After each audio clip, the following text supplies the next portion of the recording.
Imagine you've booked a tour through the jungles of Costa Rica. All of a sudden, you stumble upon a huge stone sphere, nearly the length of a king-sized bed in diameter. How on earth did it end up there? And what does it symbolize? You immediately ask your guide. He's not as amazed as you are, and tells you that there are actually several hundreds of them scattered across the south of the country. The mysterious stone spheres don't have an official name. The locals simply call them las bolas, which means balls in Spanish, while historians refer to them as diquispheres, after the culture that produced them. Scientists have studied the sediment layers of the Earth around them and estimate that the earliest were made around the year 600 CE, and the newest ones date to the year 1000 CE. Many of the spheres were relocated after their initial discovery, and that's why archaeologists can't date them precisely. The diquis culture completely disappeared shortly after they were discovered by the Spanish in the 16th century. Unlike the Mayas and the Aztecs, the myths or legends of these peoples didn't survive, so they cannot explain the existence of the mysterious orbs. More than 300 of these objects have been discovered so far, with some being smaller than 1 inch in diameter, and the largest measures 6.6 feet in diameter, standing taller than most humans. Although there are ones made from limestone, most spheres were carved out of a coarse version of basalt, a type of rock that forms when lava cools rapidly. Some orbs weigh up to 15 tons, and in most cases, their surface is smooth to the touch, although there are coarse, mostly unfinished pieces. If we throw away the theory that river erosion naturally sculpted the spheres, the ancient people seem to have created them by hammering boulders with other rocks. Once they got the rough shape they were aiming for, they would polish the rock to perfection, using techniques such as controlled fracture and grinding. The mysterious spheres are located in the Diquis Delta, on the coast of the Pacific Ocean. Most of them can be found in a place called Farm 6, which, alongside 3 other sites, was proclaimed a UNESCO World Heritage Site in 2014. The area contains other finds from the pre-Columbian era, such as paved areas, burial sites, and mounds. For centuries, the stone balls were hidden under a thick layer of sediment that protected them against the elements and looters, until they were unearthed during the 1930s.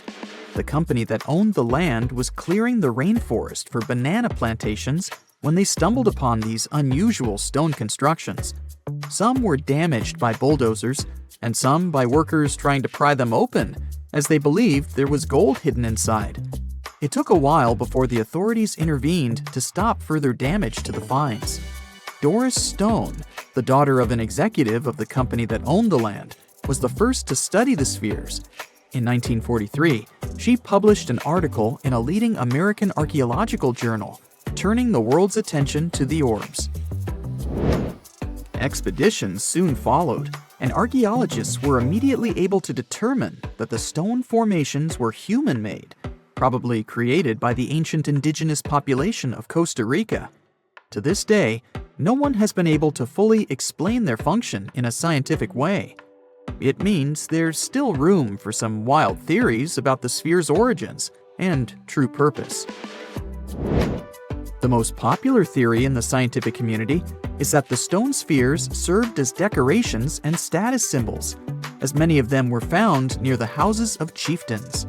Local tribal leaders were also laid to rest with some of the smaller balls, so these stone formations were definitely associated with power in some way. Chiseling a boulder to perfection involved a lot of labor and planning, and only powerful individuals could afford it at the time. The other popular theory is that the boulders were used for astronomical observations. Individual spheres represented stars or planets, like a primitive map of the night sky. Since they were perfectly round, it was easy to roll them around. Before the jungle engulfed them, the area where they were found was a flat alluvial plain, ideal for rolling large boulders around. Another version of this theory suggests that the stones were used as boundary markers, much like modern border stones, which are also mostly made from stone. Finally, legends from other tribes that lived in the area tell of how the spheres were cannonballs that the deity of thunder used to drive away the deity of winds and hurricanes. We still don't know the original purpose of the Costa Rican spheres, but they remain an important part of the country's national identity. The National Museum in the Costa Rican capital, San Jose, has 6 of them in its courtyard. Many other spheres have become prized garden decorations for wealthy Costa Ricans. There's even one at Harvard University. More than a millennium after they were created, the mysterious stone spheres of Costa Rica are still associated with power and wealth. In terms of numbers, the stone orbs are not perfectly round. They are rated as nearly perfect at 96% spherical in shape. And while even that is pretty impressive, the spheres of Costa Rica are not the only ones of their kind. Nearly a decade ago, workers came across mysterious giant stone spheres deep underground in a coal mine in northern Asia. The surface of the spheres, which measured a little over the length of a human footstep in diameter, was unusually smooth, and people tried to explain it somehow. Some were certain they were out of this world, and others suggested the spheres were actually petrified dinosaur eggs. Scientists quickly put an end to further discussion, as it turned out that the mysterious spheres were concretions. Those are rock formations that take millions of years to form deep underground. Think of a pebble that picks up snow as it rolls down a hill. That's how concretions are made. Groundwater, rich in sediment and minerals, flows around the sediment, slowly shaping it into a perfect orb. The process is quite common in nature, but most concretions are fairly small. The spheres found in the coal mine grew to their size in the mineral-rich ground, and they were big enough to get the press and the general public interested.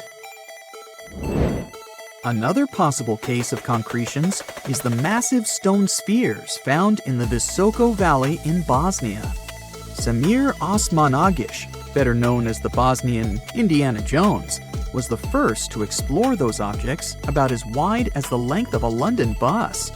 He believes the stone spheres were carved by a lost civilization that lived in the area 1,000 years ago. The reddish color of the orbs, though, is proof to geologists that they are indeed concretions, rich in iron content. The Moki marbles, found in rural Utah, are similar in color to the Bosnian spheres. These tiny concretions are the size of toy marbles and consist of a sandstone core and a shell made out of hematite, an iron ore. In South Africa, miners have come across Klerksdorp spheres, which are similar in shape and size to Moki marbles. The only difference is that these ones formed inside volcanic sediments and ash. The most intriguing among human-made tiny spheres are probably the orbs found on several Greek islands. Scientists discovered 700 stones smaller than golf balls near the Bronze Age site of Akrotiri on the island of Santorini. They believe that the finds were between 3,600 and 4,500 years old. When they compared all the stones' variations in size and color, the archaeologists concluded that these enigmatic stones could have easily been the oldest board game ever made.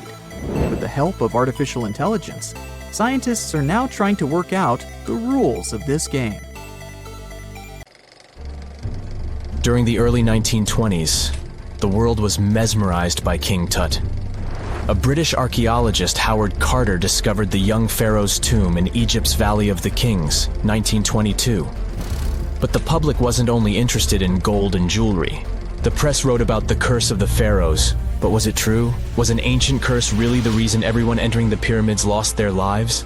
At the time, this was the only explanation for a series of unexplained passings. The man present at the opening of King Tut's burial chamber, George Herbert V, Earl of Carnarvon, lived only 5 more months after the discovery. He had also sponsored the dig. In comes Sir Arthur Conan Doyle. You probably know of him, the English writer behind Sherlock Holmes. He claimed that an evil elemental caused the explorer's demise. He must have been joking, right? Unfortunately, no. The newspapers continued to blame the pharaoh's curse after every Egyptologist left this world. These are the scientists who study the ancient cultures of Egypt. The archaeologist who opened King Tutankhamun's tomb passed away full 17 years after the discovery. The reason for it wasn't a secret: Hodgkin's disease. Yet again, journalists around the world wrote of a curse. This was getting ridiculous. But science must have had a rational explanation, right? Well, it did. And that explanation was common mold. Harmful fungi, Aspergillus, can survive for ages in sealed tombs. When humans inhale them, there's a high risk of infection in people who have a weakened immune system. Today, doctors believe this is what happened to the unfortunate explorer more than a century ago. Scientists now know that this type of fungi grows especially well on grain. And King Tut's tomb was full of offerings in the form of baskets full of raw grain and bread. Researchers discovered other varieties of fungi on ancient Egyptian mummies. These molds can easily cause some nasty consequences for humans. The danger of rotting organic material is real. Just look inside your fridge. Any food leftovers you have there start to go off after just 3 to 4 days. You can imagine what happens to food in a sealed chamber after thousands of years. Food is just one kind of organic material. There is also wood. If you expose it to water or even moisture in the air, it starts to deteriorate. You don't have to travel to Egypt to see the effects of this process. Any abandoned building in your neighborhood can serve as an example. When a piece of wood gets wet and has no way of drying out, there is going to be damage. From fungi to wood-boring insects, the list is long. Rotten wood presents a huge structural issue. Beams and floor panels are all made of timber, so you better not go inside a failing building. You can easily lose your footing. But this is just the tip of the iceberg. The building materials since the time of the pharaohs have changed, but so have the dangers. One of the best examples is asbestos. Until the 1970s, most home insulation materials contained this substance. It was in everything, from boilers to soundproofing.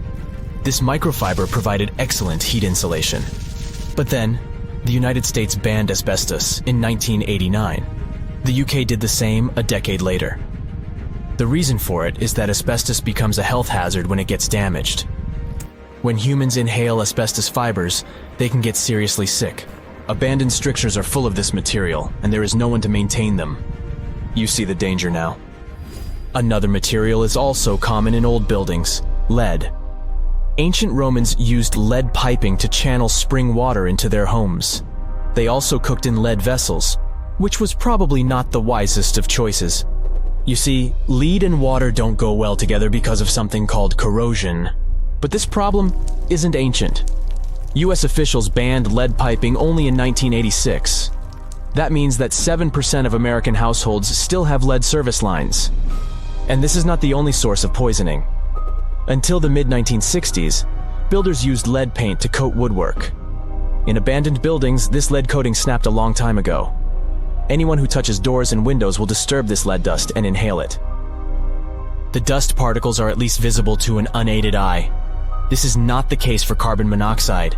This gas has no color, so you can't see it. It has no odor, so you can't smell it. No way to detect a carbon monoxide leak at all. And how does this dangerous gas usually escape? Poor maintenance. Well, abandoned buildings have zero maintenance. 1 second, you could be exploring an old factory, and the next you could feel dizzy with and have a terrible headache. These are just some of the symptoms of CO poisoning, the less severe ones. But what is the source? All it takes is for an old boiler to finally give way after years of neglect. We've reached an important question. What is the main factor in air quality inside a room? If you are thinking the level of oxygen, try again. It turns out that oxygen levels drop by only 0.3% in 8 hours inside an airtight room. This is a room in which doors and windows are sealed with tape, so the decrease is even smaller in normal conditions. Oxygen isn't the main problem. The levels of carbon dioxide rise sharply inside a sealed room. This is the direct result of human breathing. We inhale oxygen and exhale CO2. Think of it as a waste gas. Normally it's only a tiny portion of the air we breathe, 0.04%. But in a sealed room, high levels of carbon dioxide will make you feel drowsy. And that's the last thing you need when inside a dilapidated building. Carbon dioxide will decrease your ability to think clearly. Researchers from Harvard did an interesting study in 2016. They had office workers come in 6 days in a row to complete a problem-solving test. During the week, they gradually raised the carbon dioxide levels in the mock-up office. The results of the same test kept getting worse over time. There are many factors at play, but CO2 levels definitely had an impact on the workers' problem-solving ability. The test took place inside a typical office environment, not inside a crumbling building where visitors must watch their every step. When I say visitors, I really mean trespassers, and trespassing is a criminal offense in the United States. This goes both for private and public property. If you defy the law, you can be fined up to $5,000 or even face lockup time. That should make you think twice before jumping over a fence with a no trespassing sign. But again, you might not be the only one inside. You can never know who else is in the building. Perhaps a person up to no good? It doesn't have to be a person at all. Animals can pose a threat as well. You would be startled if you saw a rat, for example. But the poor animal would be scared as well. It might bite you. The list of diseases rats carry is pretty long. But rodents' teeth can cause other forms of damage. They grow constantly, so the animal has to constantly nibble on something to stop them from overgrowing. If you ever felt peckish at 1 a.m., you know the feeling. Electric cables are high on the rodents' menu. Abandoned buildings have plenty of those. Old wiring is dangerous on its own. Structures erected before 1984 often used wires made out of aluminum. Today, copper is the standard because an aluminum wire is 55 times more likely to catch on fire than a copper one. Flipping a switch in a rundown building can cost you your life. Be on alert for telltale signs that something is wrong. Lights that flicker, sparks from sockets, and the smell of smoke. And yeah, don't count on an earth cable to protect you from electrocution. Ground cables became standard only in the 1960s. Unlike many other ancient Egyptian burial grounds, King Tutankhamun's tomb stayed hidden and free of unwanted thieves for 3,000 years. One reason was that the tomb was smaller than average and tucked away in a place called the Valley of the Kings. This area was already being extensively explored by the time they stumbled upon Tut's spot. The entrance was all covered in debris from building a nearby tomb, which must have also helped keep it a secret. There were also zero writings or signs on the outside of the tomb. Time passing also played a part in keeping it in amazing shape until the 1920s, when a man named Howard Carter finally made it in. But was Carter that big of a hero? Some recent findings say he might have been sneakier than initially thought. People used to think Carter wasn't just a glorified treasure hunter, he was a true archaeologist. Before Tut, he had been on a relentless quest for Egyptian artifacts. He discovered his interest in these unusual objects when he was a child, and soon started drawing the sculptures and inscriptions that were found in ancient tombs. After stumbling upon the remains of King Tut, Carter spent a decade recording and processing all sorts of objects, like golden thrones, chariots, and statues from Tut's tomb, shipping them down the Nile to Egypt's museum in Cairo. Well, at least that was the official story. More recent discoveries claim that not all of the objects made it to Egyptian officials. A secret letter seems to uncover Carter's little 10 for them, 1 for me policy. The letter in question was sent to Sir Alan Gardiner, a philologist and friend of Carter's, dated from 1922. In these writings, Carter mentioned having found the tomb and was asking his buddy for some advice. In another letter from 1934, Gardiner seems to be thanking Carter for an amulet, which was sent to him as a thank you gift. Carter was adamant that it didn't come from Tut's tomb, but evidently it did. Even the British director of the Egyptian Museum was onto Carter's sneaky endeavors, but couldn't prove it. He compared Gardiner's amulet to others from Tut's tomb, and lo and behold, they were a perfect match. Gardiner was so disappointed to have been put in such a sticky situation that he vented to Carter in another letter. Deciding to be a good friend, Gardiner didn't throw the famous archaeologist under the bus. Instead, he advised Carter to take those stolen goods back to Cairo, just like he'd advise you to like this video and subscribe to the Brightside channel for more amazing videos on the most unique topics in history. It's not the only shady piece of information on Carter's post-discovery behavior. In 1947, a man named Alfred Lucas, who used to work with a controversial archaeologist, gave some information in an obscure journal in Cairo. He claimed that Carter sneakily cracked open the burial chamber door himself. Then he sealed it back up like nothing had happened before the official uncovering. Now, why would he do that? Well, the same theory suggests that Carter and his crew might have entered the tomb early so they could get their hands on some ancient goodies. Obviously, these people couldn't risk having such objects sold while they were still alive, but made sure they were auctioned off after they passed. Carter, though, never confessed to anything. He made no official denial either, but the Egyptian government couldn't risk any more mysterious disappearances, so they prohibited him from entering the tomb for a while. Some have connected this apparent stealing to the curse of King Tut.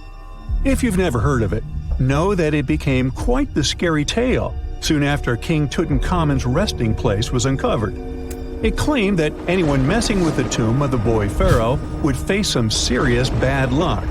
It's not all dramatic like a mummy going on an aggressive spree, but word got out that the people involved in disturbing King Tut's lair met some mysterious, untimely ends.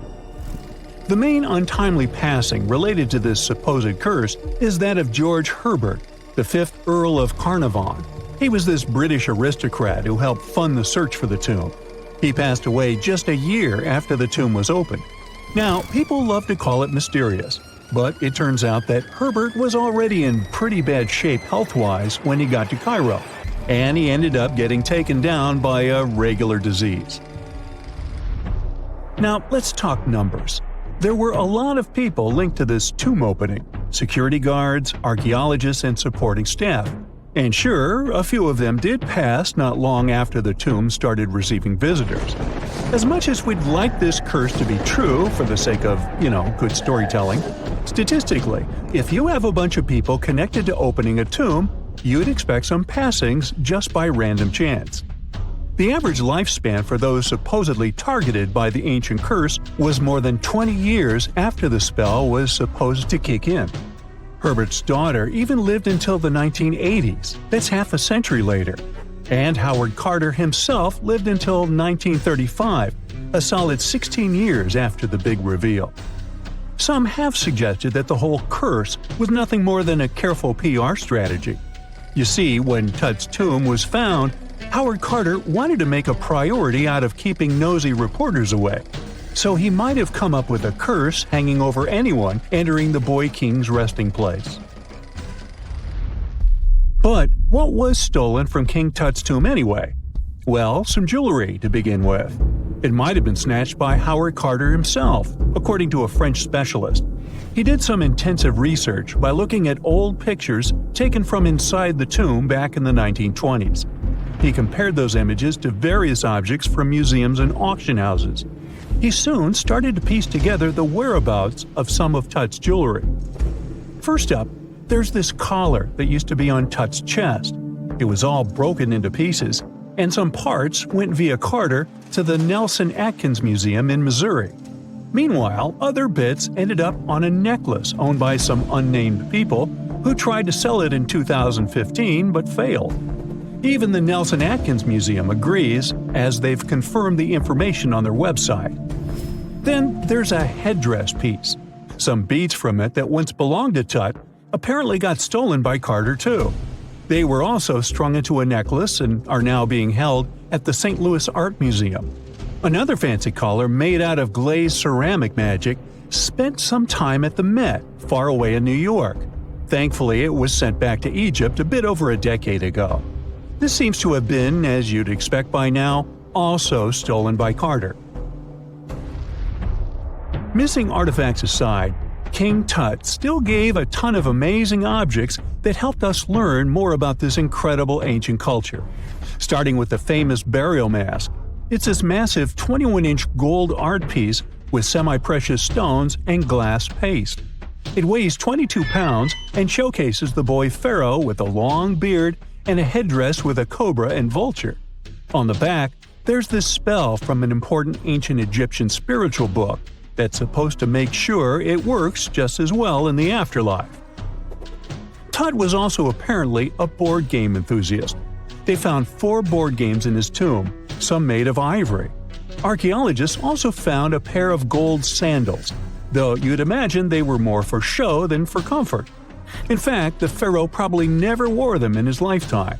Now, speaking of fashion items, it turns out Tut was quite the fancy ruler.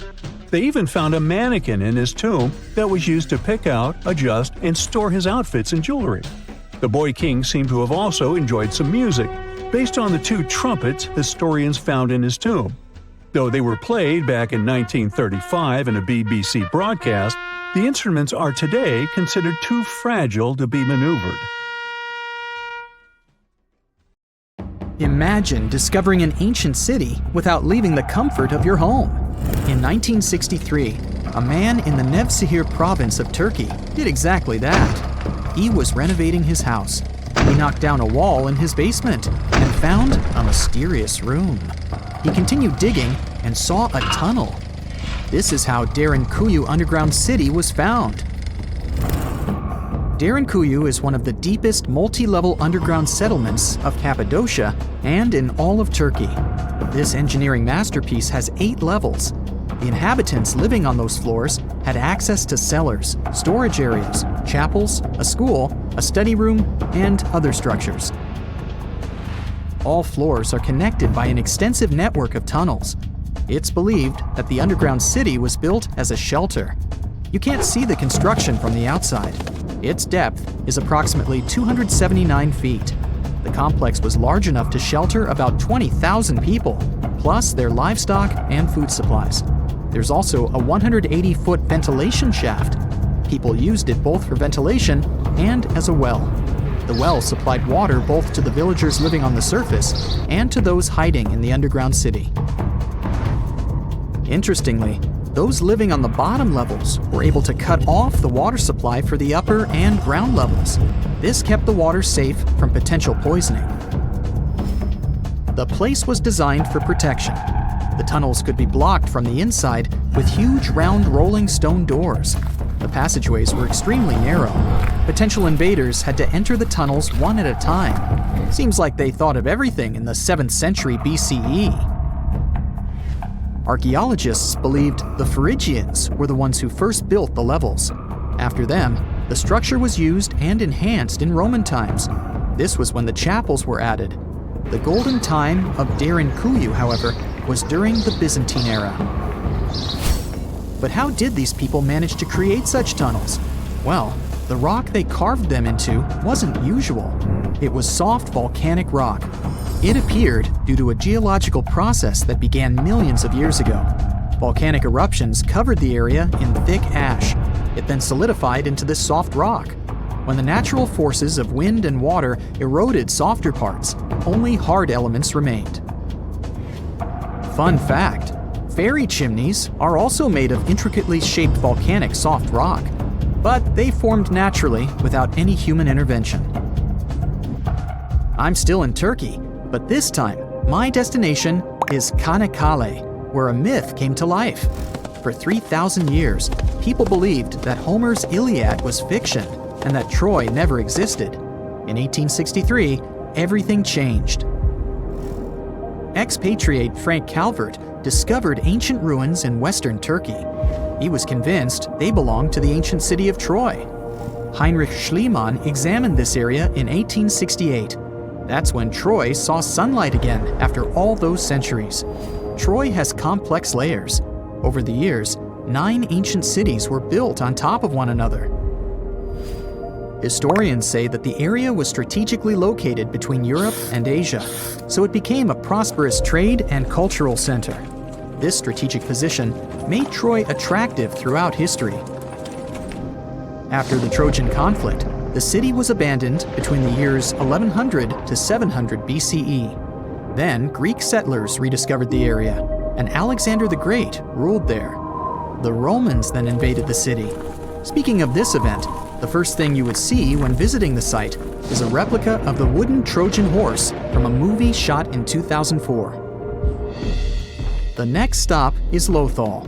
In the 1950s, Lothal and several other Harappan sites were discovered in India. These new provinces extended the boundaries of the Indus Valley civilization.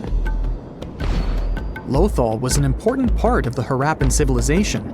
It had vast cotton and rice fields. Plus, it had a bead-making factory. Beads were made from semi-precious stones, like agate. Many of these beads were later found in Mesopotamia, which serves as evidence that Lothal was a thriving trading port.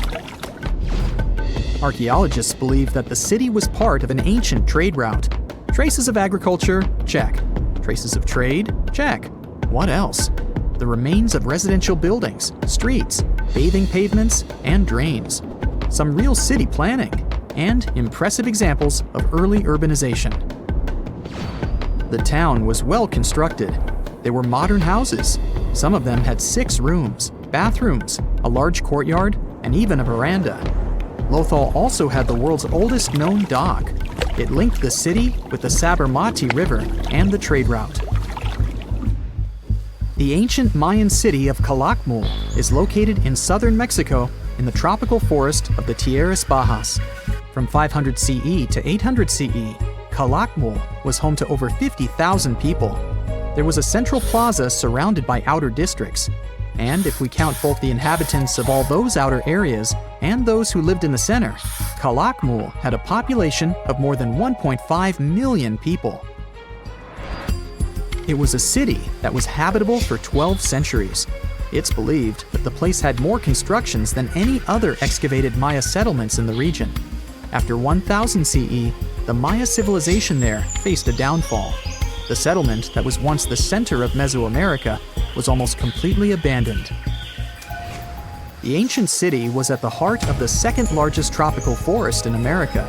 The site is well preserved, so today, if you were to visit it, you would be able to picture what life looked like in ancient Mayan times. The city remains include architectural complexes and sculpted monuments, defensive systems, quarries, water management features, agricultural terraces, massive temple pyramids, and palaces, not to mention a variety of body ornaments and other accompanying objects. It proves that complex state-organized societies lived in this tropical forest.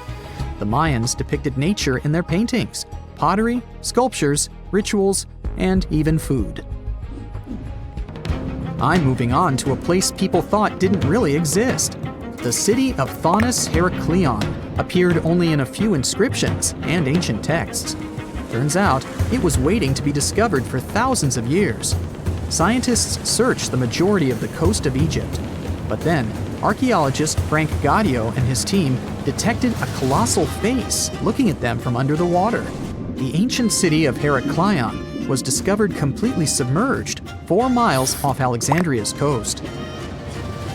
In the ruins of the lost city, there were 64 ships, 700 anchors, and a treasure trove of gold coins. Archaeologists consider a 16-foot tall statue and the temple remains the most important findings discovered by the expedition. Back then, the city had ceremonies and celebrations that took place in the Temple of Amun.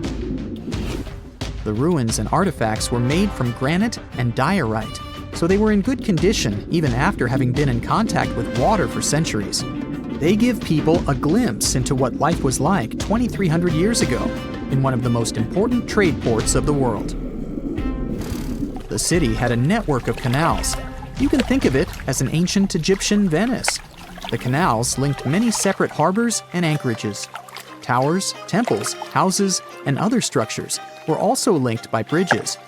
Thonis-Heracleion was the country's main port for international trade and the collection of taxes.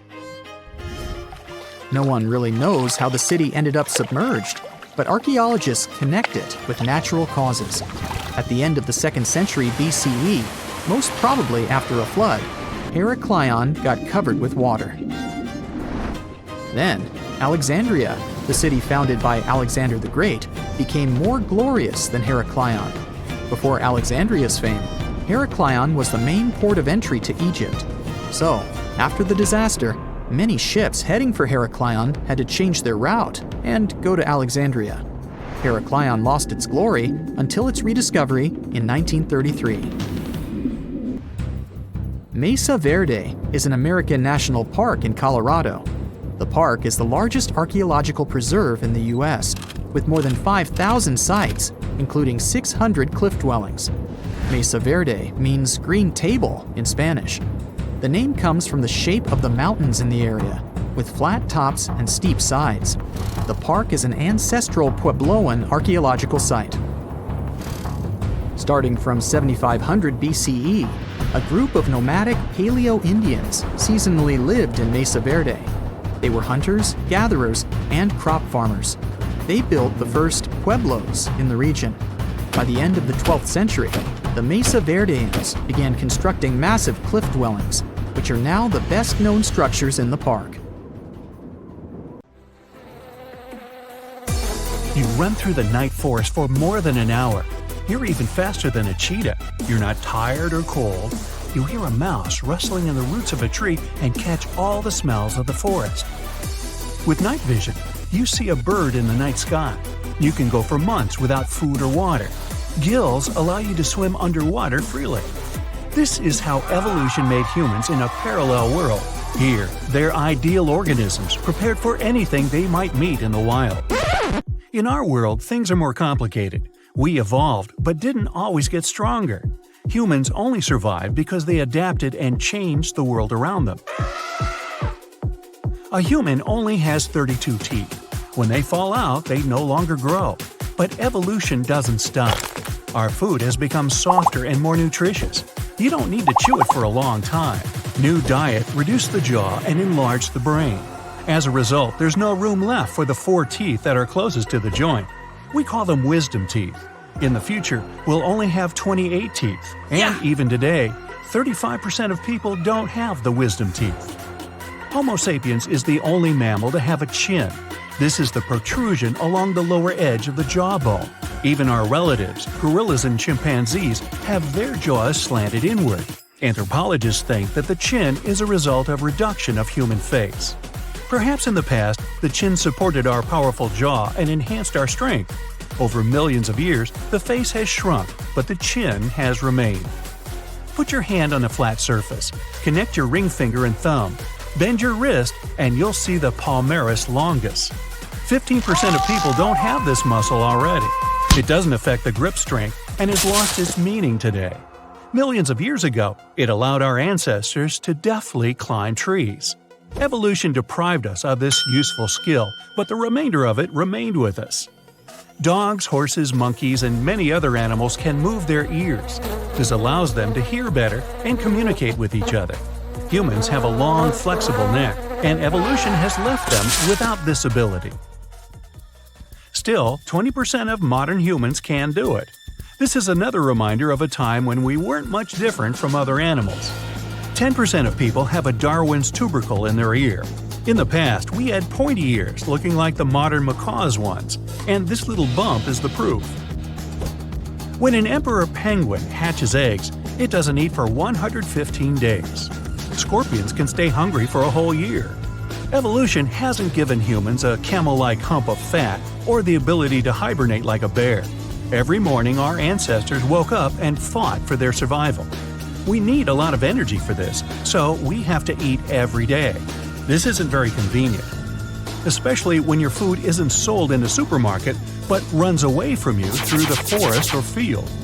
In the human brain, at any given moment, 100 billion neurons work. Thanks to this, you have a good memory and can talk. This is essential for survival. A big brain has a flaw. For neurons to work, it needs a lot of fuel. It makes up just 2.5% of body weight, but consumes 20% of its energy. In 2 hours of playing chess, a grandmaster burns 560 calories. A professional tennis player will spend the same amount of energy in a single hour. Big brains make us weak. Even a small chimp is much stronger than a human. Why do you need muscles if you no longer swing from branches? But you need a big brain to negotiate and cooperate with other people. Got weaker, and we like lying on the couch more and more. This is a comfortable position for thinking. At night, our ancestors were especially vulnerable. When you sleep in a new place, the left side of your brain is more awake than the right one. This brain reaction is called the first night effect. This is an ancient reaction of the body to the dangers that awaited a human in the dark. 40 to 60 million years ago, evolution gave us yet another fear. We're born with the fear of being bitten by a snake or spider. Apparently, these animals were the main danger to the first primates. Anthropologists say we became runners 2 million years ago. Broad shoulders make it convenient to swing your arms and keep balance. A special ligament extends from the spine to the back of the head. It stabilizes the head while running. No primate has strong gluteal muscles. They only turn on to full power when you're running. Hairless and 3 million sweat glands keep our bodies from overheating. People are perfect runners, but evolution has made us slow. You'll never overtake a chimp on a short distance, and that's not mentioning cheetahs. They accelerate to an incredible 70 miles per hour. But almost all land animals are sprinters and don't run for more than 10 to 15 minutes. Humans are adapted for long distances. Walking 2 legs helped our ancestors solve many problems. They freed their hands to carry food or tools. 2 legs and a straight back made our ancestors larger and even scarier for other animals. When you stand on 2 legs, you'll quickly see a saber-toothed tiger, which is waiting for you in the tall grass of the plains or the African savanna. Your body weight is distributed over only 2 limbs, and this has consequences. You can calmly walk down the street, stumble, and get injured over that. Consider this our payment for upright walking. So why do we need toes? Certainly not to hit them on the furniture. When our ancestors lived in the trees, toes helped them cling to branches. Imagine you can work at the computer, draw pictures, or cook scrambled eggs, all with your feet. Cool, but good old evolution has deprived us of this skill. Today, we're not sitting in the trees, but our feet remain flexible. Come to think of it, hooves would be more suitable for us. They're durable and don't need shoes. But until we evolve again, our feet remain fragile. Either of them has 26 bones. This doesn't make our walking or running any safer.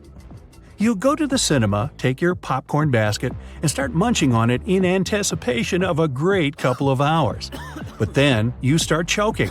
Those few minutes of coughing and involuntary tears seem to last forever.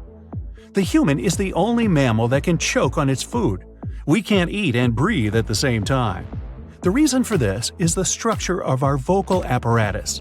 Your larynx is down below, thanks to which you can talk, but not while eating. Goosebumps, horripilation, gooseflesh, these are the names of the reflex that makes your skin not smooth but bumpy. This happens when you're cold or scared. Greetings from the Stone Age. Our ancestors were covered in thick hair. When they got scared, the hair follicles rose. This made them large and menacing for other animals. This natural reaction warmed the body as the air grew colder. The body of modern people no longer has long and thick hair. But if that movie is really scary, or you forgot your jacket in the evening, goosebumps still appear. Bears, hedgehogs, bats, some turtles, fish, and insects. All these creatures have one thing in common: they hibernate. Scientists claim that our ancestors were also on this list. In a cave in the north of Spain, researchers found fossilized bones of ancient people. The analysis showed that 500,000 years ago, humans could spend several months hibernating, similar to bears.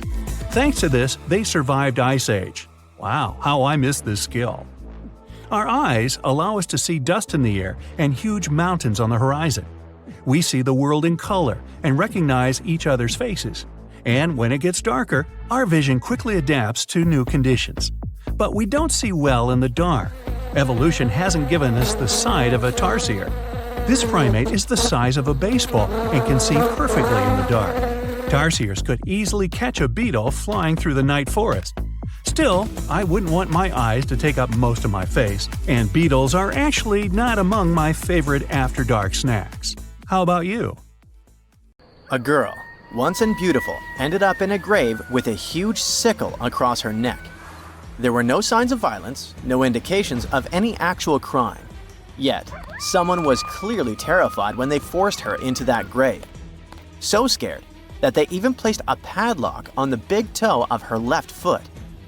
They wanted her to stay in the tomb once and for all, fearing she might rise and take revenge on them.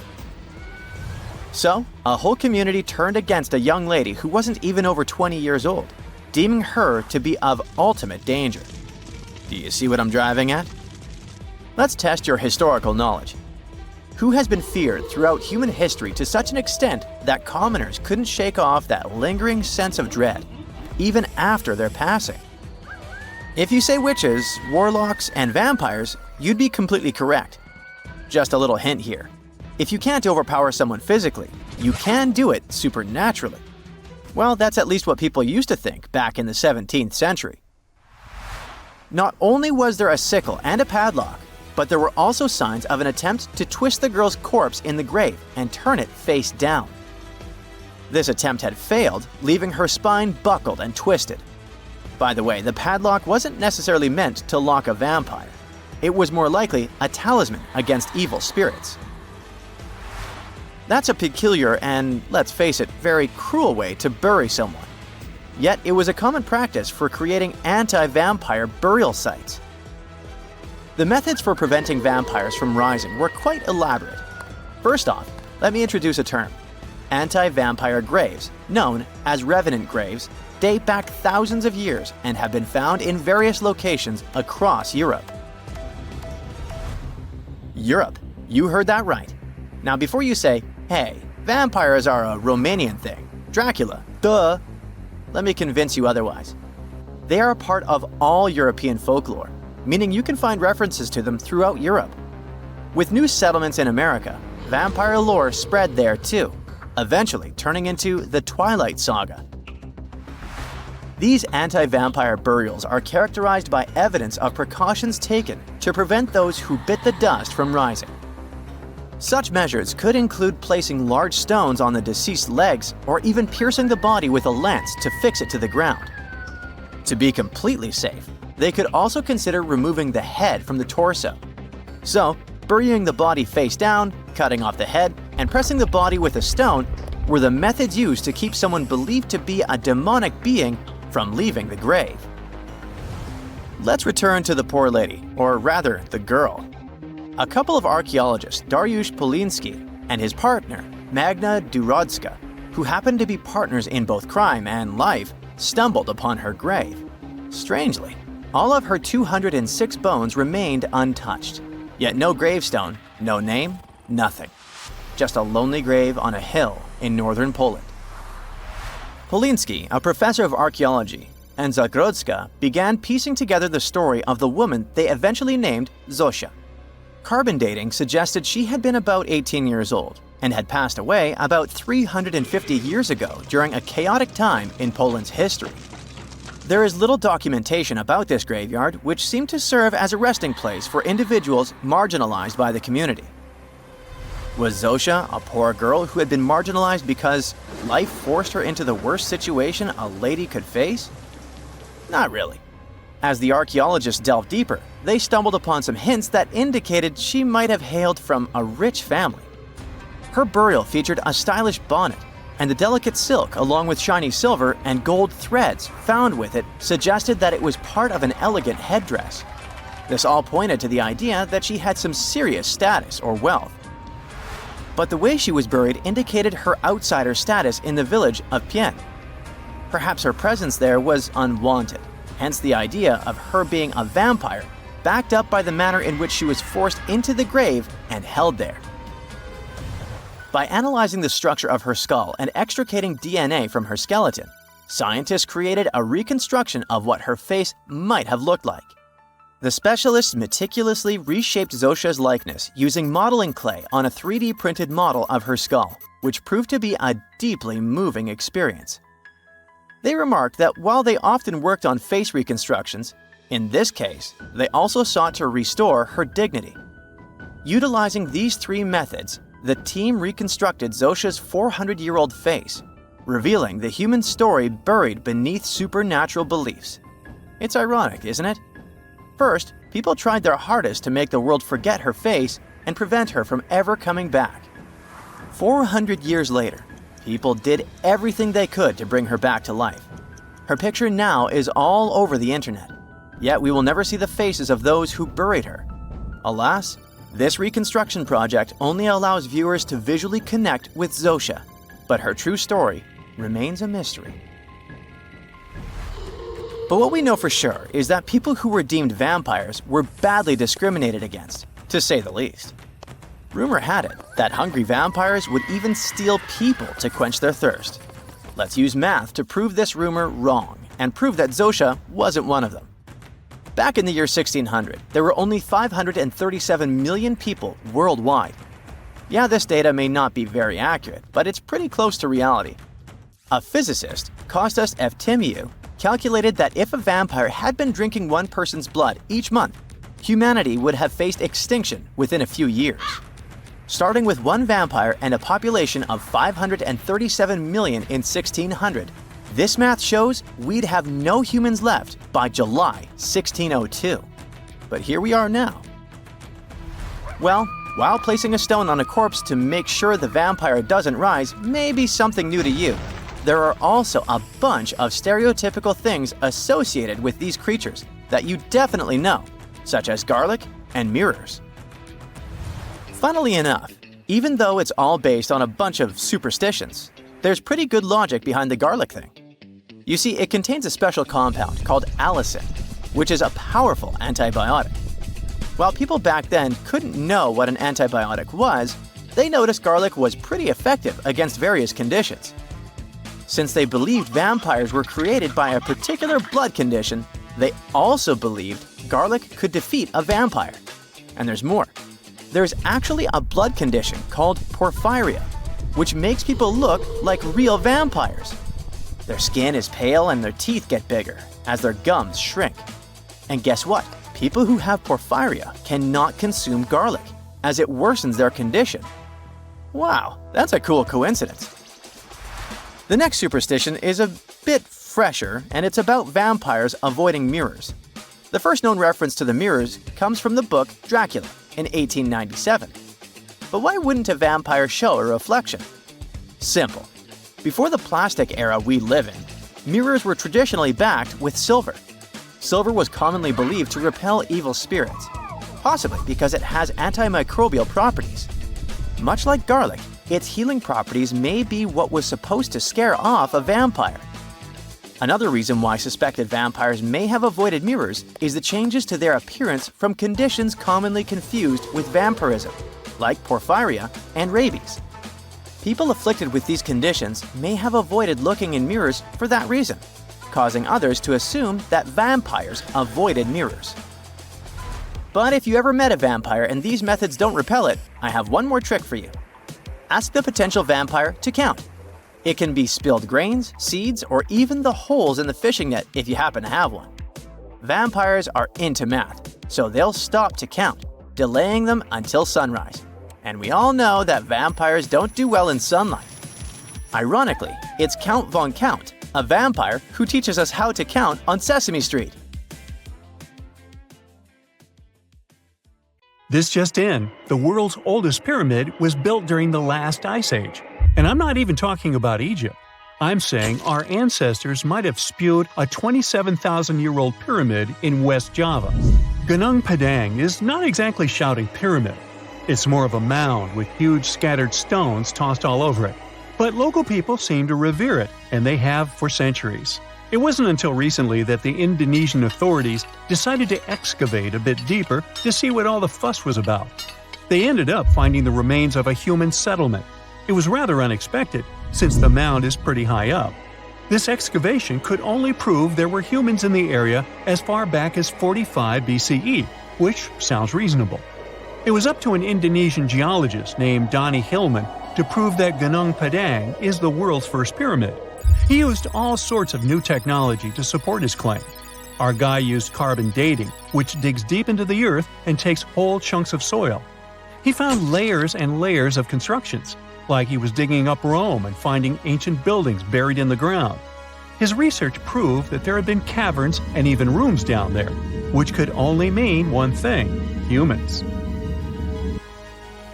As for the rocks located up in the mound, they were most likely strategically placed by the people who lived there back in the day. They needed a place to meditate, so they arranged things in a harmonious way. Their smooth surfaces wouldn't be the result of years of erosion, but the works of great sculptures, the Michelangelos of their day, let's say. If this is all for real, then human civilizations began way before we think they did. Our ancestors, the Paleolithic humans, didn't have what it took to be considered a civilization, especially not the tools and knowledge to build pyramids. They needed a lot of masonry skills, which weren't all that available during the last ice age. His peers don't share this view, though. They could believe Hillman's theory if he had found evidence such as charcoal and bone fragments, but he didn't. Flint Dibble, another archaeologist, says that without concrete evidence of human activity, there's no proof of an actual pyramid. In this case, all the data proves is that the soil in the mound dates back to 27,000 years ago. He thinks the rocks on top of the mound just slipped down the hill, like rocks normally do. Only a complex society would have managed to build a stepped pyramid like they claim it was. But according to Bill Farley, an American archaeologist, there's just no reason to believe there were any settlements in Indonesia during the last ice age. Now, just so you know, the oldest known ancient society with this kind of knowledge is probably 11,000 years old and used to occupy the region of modern-day Turkey. Take a look, Turkey's Göbekli Tepe. It's also not a pyramid, but it's the oldest monolithic construction made by humans. Back in the Neolithic period, a lot of people settled there, and there are proofs for it.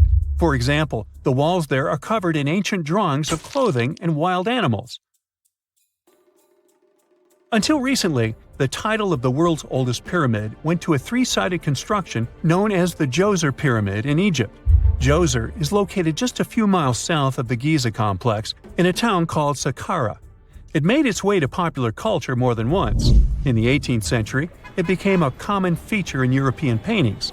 Young men from the cultural elite did a grand tour around the world, and Saqqara was at the top of their list. It was also featured in the video game Assassin's Creed, with a digital representation way more accurate than many historical drawings of the thing. That was kind of a big deal in ancient Egypt, to build pyramids for kings to spend their afterlives. And if you thought the Khufu pyramid was the oldest one in the world, well, Djoser was built 70 years ahead of that time. The development of new technology has allowed archaeologists to make groundbreaking discoveries, and a new, or should I say ancient pyramid in South America might win the title in dispute. It turns out that pyramids were also pretty fashionable in the Americas in the old days. Among them are the iconic pyramids of Guatemala's Tikal Temple Complex, the same ones that appeared in Star Wars No. 4. But to find the oldest pyramid in the Americas, one would have to travel to Peru. Deep in the Peruvian desert, archaeologists stumbled upon a sprawling ancient metropolis known as Caral. At first, researchers believed that the settlement was pretty recent, since the site was way too complex for ancient technology to handle it. As we said, Caral is a desert town, like Las Vegas, but without all the hoopla. This means no easy access to water, and for cities like these to thrive, they need a considerable irrigation system, which leads us back to complex technologies. The Peruvians surprised us all with this new discovery. This site was huge, filled with an amphitheater, houses, and religious buildings. The whole thing probably sprawled through 370 acres. And when scientists went to test their initial hypothesis using radiocarbon dating, they found that the city probably sprung around 2027 BCE. On the site, archaeologists found 6 pyramids that could possibly predate the one in Saqqara. As far as they know, both civilizations coexisted in the same time period, in opposite parts of the world. But since researchers can't pinpoint the exact age of Caral's pyramids, it's pretty hard to guess which civilization completed their pyramid first. If only we had a crystal ball. Now, it just so happens that the shape of a pyramid is something that nature is able to produce all on its own, leaving us modern-day humans a bit confused. A classic example is the Japanese side of Yaonagani, which also goes by the name of Japan's Atlantis. The entire monument is about the size of 5 football fields and the height of a 5-story building. Explorers and scientists believe that Yaonagani dates back to 10,000 years ago. For Japan's top marine geologist, Professor Masaki Kimura, Yaonagani is the heritage of a lost civilization. Kimura has dived into exploring the ruins over 100 times over the past 10 years. To him, there are clear signs of human activity down there. Check out this triangular-shaped pool on the monument's surface. Kimura thinks it's actual proof of humans, because this triangle-shaped concave is a historical symbol of water fountains in the region. As it happens with a lot of these cases, not all scientists are convinced the same. For many, Yonaguni is probably the result of thousands of years of erosion, and the fact that the monument is composed of one massive rock leads them to believe it is not really human-made. Sure, these huge basalt columns may look like the ruins of a palace, but they're most likely the result of the intense volcanic activity in the region. And speaking of natural formations that really look like a human made it, a pyramid on Mars has been a hot topic lately. Humans have been keenly trying to prove that there is life on Mars for quite some time. But some are stretching it really far, saying that little green or gray people built a pyramid on the planet to try and build their own civilization. This picture was taken over a decade ago by the Mars Reconnaissance Orbiter, the MRO, but it started to resurface recently. It shows what looks like a three-sided pyramid. Some people claim that the smooth side of the pyramid could only be the effect of otherworldly work. Then science comes along and explains that Mars is home to one of the deepest canyon systems in the whole solar system. The so-called pyramid is located in what is known as the Kandor-Chasma region. This Martian region has a bunch of similar formations that are nothing more than the result of erosion. Nothing supernatural going on there, apparently. If you come across a well in Portugal, resist the temptation to gaze into its depths. The inverted tower in the enigmatic city of Sintra sends chills through those who encounter it as it spirals down a daunting 88 feet into the underground. It certainly wasn't designed to collect water, yet its true purpose remains a closely guarded secret. Dating back to around 1904, this well could have been involved in a mysterious initiation tradition from the Knights Templar. The Templars had faded into history almost 6 centuries before the construction of this pit, but their enigmatic traditions were revived by later generations. So one theory says that candidates seeking to join the group back then had to confront their deepest fears by facing this well, descending its spiral staircase blindfolded. When they reached the bottom of the inverted tower, they removed their blindfolds and were faced with this frightening sight. The only way out of this dark labyrinth was to keep looking up and following the light. Now imagine yourself browsing the shelves of a used bookstore until you find a book with an alphabet you've never seen before. You decide to use an image translation app but find no matches. Intrigued, you buy the book. Then you show it to your friends and family, but nobody recognizes that alphabet. Rare book dealer Winfried Voynich probably experienced the same frustration back in 1912 when he acquired what would later become the most enigmatic book in the world. The work is known today as the Voynich manuscript, and it's written entirely in an unknown language that no one has deciphered yet. The pages of this 15th century codex are filled with botanical drawings, but these aren't typical daisies or roses.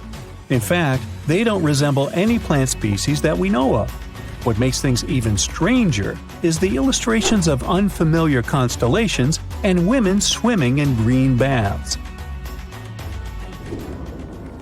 Delving deeper into the realm of mysterious texts, we set off on a journey to the Qumran Caves near the Salt Sea in the Middle East. In 1952, a team of archaeologists stumbled upon 2 scrolls made of highly oxidized copper at the site. Unrolling them was a major challenge, so they decided to cut the scrolls into 23 parts to investigate them. Imagine their surprise to see Hebrew words like gold and silver popping up. But no, it wasn't an ancient invoice. It was more like a treasure map, pointing the way to over $1 million. Unfortunately, the treasure was never found. Not for lack of trying, though. You see, the quest isn't as easy as it may appear. Some of the copper scroll's vocabulary is technical, and some geographical locations remain a mystery. There's also one last possibility. Perhaps it's all a work of fiction, like a pirate tale from the old days. People talk about Mona Lisa's almost haunting stare that seems to follow you no matter where you stand. But here's a quick question. Does she have eyebrows? You got it right if you said no, and her complete lack of eyebrows adds another layer of mystique to her gaze. The most common explanation is that beauty standards were different, and perhaps plucking the hairs above the eyes was a thing around 1503. But take a look at other Italian paintings from that time, like La Schiavona or Portrait of a Young Girl. Yep, eyebrows. So, not everyone was entirely pleased with this theory, like French inventor Pascal Cotte. He spent 3,000 hours analyzing scans of the painting to dig through all the layers of Leonardo da Vinci's masterpiece. Now he claims that the Mona Lisa once had eyebrows, but they disappeared over time due to cleanings and restorations. Some historians, however, still question his findings, which means that Mona Lisa's style, or lack of it, remains an unsolved mystery. So, you decide to travel to Rio de Janeiro, and everyone tells you that Sugarloaf Mountain is a must-see. When you spot the mountain from a distance, you realize that the stone has a cavity. But around noon, the whole view changes. The shadow in that cavity takes the shape of a bird, an ibis to be precise. A local legend links this bird shape to the ancient Egyptian deity Thoth, as if the ancient Egyptians once visited Rio de Janeiro and were somehow inspired by the natural phenomenon. But it's probably just a big coincidence. I mean, literally. The real mystery, however, lies in the waters around Sugarloaf Mountain. In the 80s, archaeologist Robert Marks got a tip from locals about a treasure hidden beneath Guanabara Bay. He dove in and found quite a few Roman amphorae. You know, those ancient vases with two handles? His discovery could potentially provide evidence of a Roman shipwreck that might have reached Brazil 17 centuries before the Portuguese even set foot there. However, he couldn't proceed with his research, and to this day, the idea of the Roman presence on Brazil's coast remains uncertain. The true location of Cleopatra's tomb isn't the only ancient Egyptian mystery. Many secrets are carved into the walls of ancient structures, like in the Temple of Seti I. Take a close look at this hieroglyph, and you'll notice that it resembles a modern-day helicopter. Look to the right, and you'll see an engraving that looks like a submarine. Odd, right? The most reasonable explanation for this has to do with the legacies of different rulers. When a new pharaoh came to power, they had their own hieroglyphs added over the original ones. But this is still a topic of debate, as some Egyptologists believe that these mysterious hieroglyphs may represent some kind of ancient technology. The same applies to the Dendera light. The image found in the underground passageway of the Hathor Temple is a subject of significant controversy in Egyptian history. Some researchers suggest that the inscription simply represents a rising sun, while others interpret it as evidence of some kind of modern lighting system. And it does indeed resemble Crookes' tube, one of the early experiments with electrical discharges. Although there's no concrete evidence of ancient Egyptians having modern electricity, some historians believe that this theory could help explain why many discovered tombs don't have any residues left behind from the use of oil lamps or candles. A lot has been said about the mysterious pyramids of Egypt, but many people tend to forget that other inexplicable structures had already existed even before them. Our next stop takes us to Turkey. The top of a hill known as Göbekli Tepe, near the city of Urfa, holds an ancient secret. It features more than 20 circular stone enclosures dated back over 11,000 years.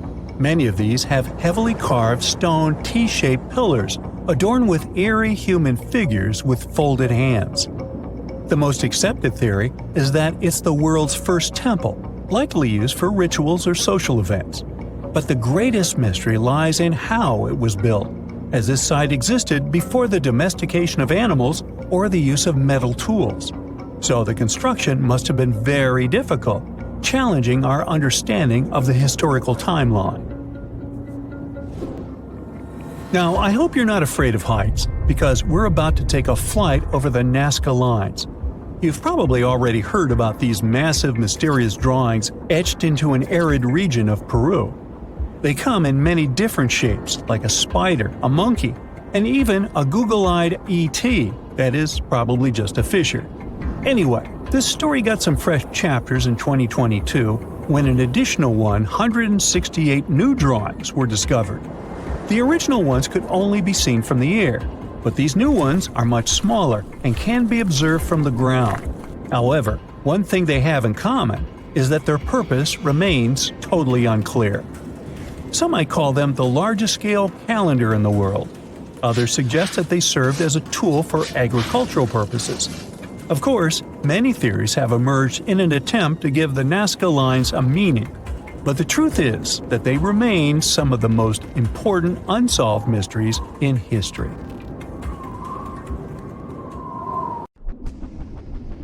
A remote survey vehicle, Okeanos Explorer, found this mysterious golden orb in the Gulf of Alaska, about 2 miles deep underwater.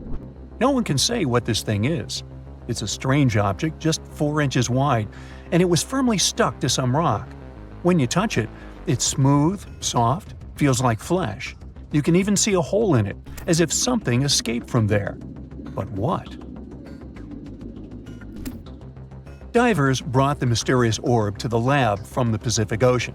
They felt like in the beginning of a horror movie, almost as if you poked this thing, something would jump at you. This could happen if they had found it sooner. The hole in that orb means something alive tried to get inside or break out from inside, which is why scientists assume that this is an egg. We might have discovered a new species, or a new life stage of some species we already know. Some species do lay their eggs on the ocean floor, like squids. Although, if that's the case, then these animals might be gigantic, because that egg is huge. But maybe it's not an egg. Maybe it's a sponge. They found this thing surrounded by white coral, where sponges usually vibe. Just months before this discovery, scientists found more than 5,000 new marine species in a tiny space between Hawaii and Mexico. The Gulf of Alaska is home to 52 more species, with tons yet to be identified. So maybe it's just one of those sponges we haven't discovered yet. Or it might be a coral, or something entirely different. The only thing scientists know for sure is that the thing is a living organism. They're planning to move the orb to a more advanced lab to conduct DNA testing and reveal more about it. And it's not our first horrifying discovery from the oceans. In 2013, 2 rare locomotives were discovered under 90 feet of water off the coast of New Jersey. Scientists think that both of them were lost in the 1850s. For something that's been underwater for 160 years, they're in very good shape, even with layers of rust and barnacles. You can even see their smokestacks, and they sit upright, as if ready to pull into a station any minute now. They're not sure where these locomotives came from. There's no historical record of them being built or lost, which makes their discovery even more mysterious. They have strangely rare steam engines, both about 15 tons, lying 5 miles off Long Branch. The engine models were already outdated even back when these trains were made. They were small and powerful, but were only produced for a short time. Perhaps they were on a journey from Boston to the mid-Atlantic. Then a storm struck. It caused them to either fall off a barge or to be deliberately pushed off to save the ship. Scientists want to restore the locomotive to learn more about them. And this isn't the only gift to the seas humans left behind. Jeff Bezos, founder of Amazon, has found the Apollo 11 F-1 rocket engines in the ocean. During the 1969 Apollo 11 mission, the Saturn V rocket used 5 powerful F-1 engines in its first stage. Each of them produced 1.5 million pounds of thrust. They burned 6,000 pounds of fuel per second, 1.5 million times that of a regular car. These engines burned for a few minutes before falling back into the Atlantic Ocean. Jeff Bezos got inspired by this story and began the search for those engines about a year ago. The team used an advanced deep-sea sonar. They finally found the engines 14,000 feet below the ocean surface. Scientists aren't sure what the conditions of the engines will be. They did have a super-fast impact with the ocean after all, and then laying over 40 years in salt water. But they were built from very tough materials, so hopefully we'll be able to study them. Ideally, Bezos wants to recover them. They're still a NASA property, but he hopes to display them in museums like the Smithsonian or the Museum of Flight in Seattle. Can you imagine finding the famous yellow brick road from The Wizard of Oz at the bottom of the ocean? This thing looks like a man-made road, but believe it or not, it's a natural volcanic structure. Divers were exploring underwater volcanic mountains called seamounts in Hawaii. They wanted to investigate a split in the Seamount Trail. They live-streamed their journey and suddenly stumbled upon something fascinating, a pattern of cracks in the seabed that looks like a brick road. They used a robotic arm to pick up the rocks. The rocks had distinct rectangular blocks separated by straight lines and right angles. Someone joked that it might be a road to Atlantis, and another called it a yellow brick road, hence the name. But after some study, scientists discovered that this dry lake bed was made by super-energetic ancient volcanic eruptions. This is actually fractured hyaloclastite rock. Since the volcanoes were going crazy, they heated up and cooled down repeatedly until they created this unique cobbled pattern. On June 20, 2011, the Oceanic diving team discovered something extremely weird. They were searching for treasure in the northern Baltic Sea in the Gulf of Bothnia.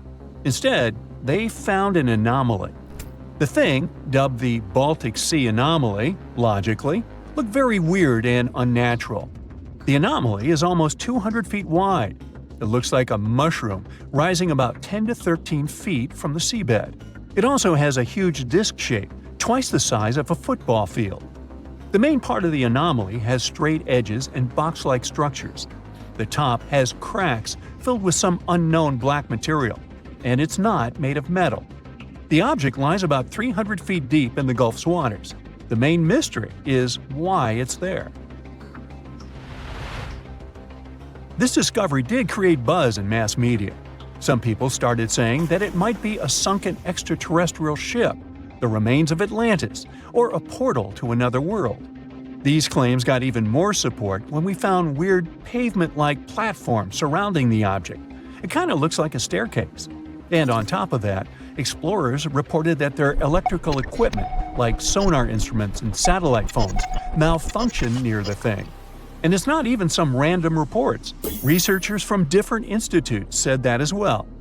But scientists think that this is most likely a natural geological formation, even if it doesn't look like it. Although they can't really explain what that formation is supposed to be. They have many theories. It could be linked to human evolution, a glacial deposit from the Ice Age, a result of volcanic activity, and so on.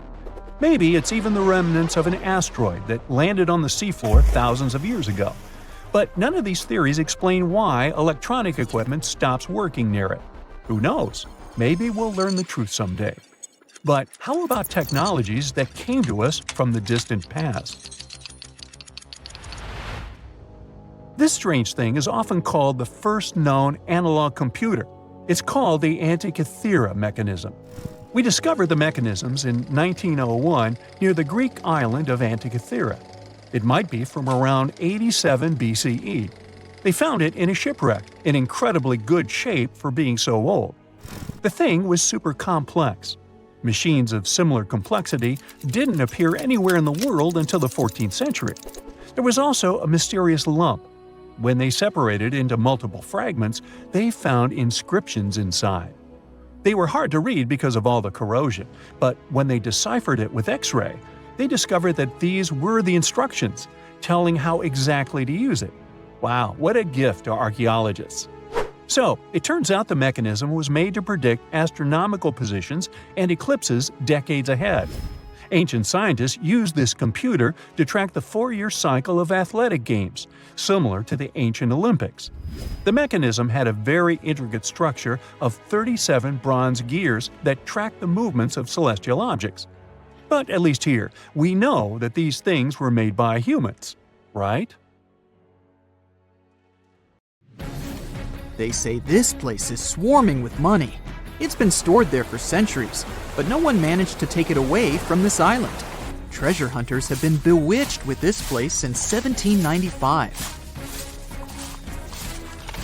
Many people have tried their luck looking for the treasure that could be hidden there by the Spanish pirates or even by the Knights Templar.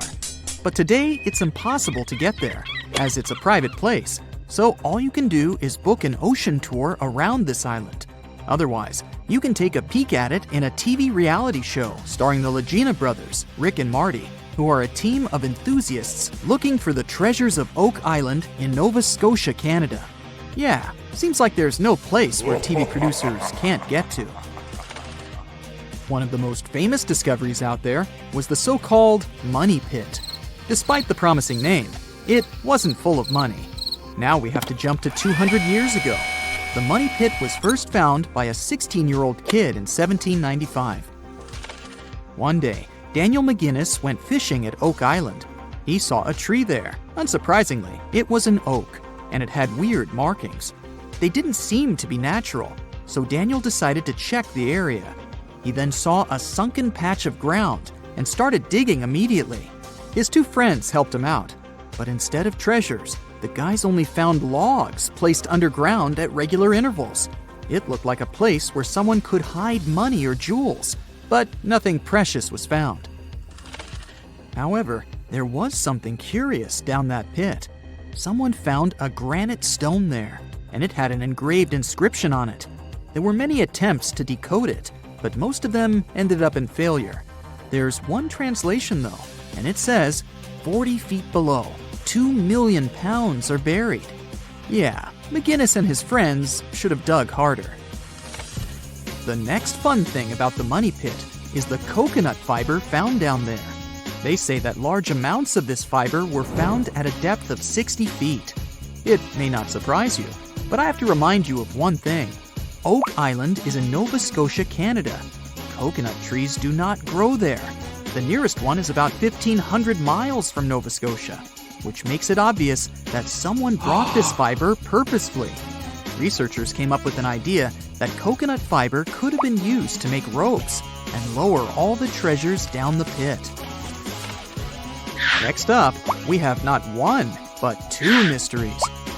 In the late 1800s, the Oak Island Treasure Company was thoroughly inspecting and excavating the island. Everyone believed something enormous was hidden there. These guys managed to drill 153 feet underground.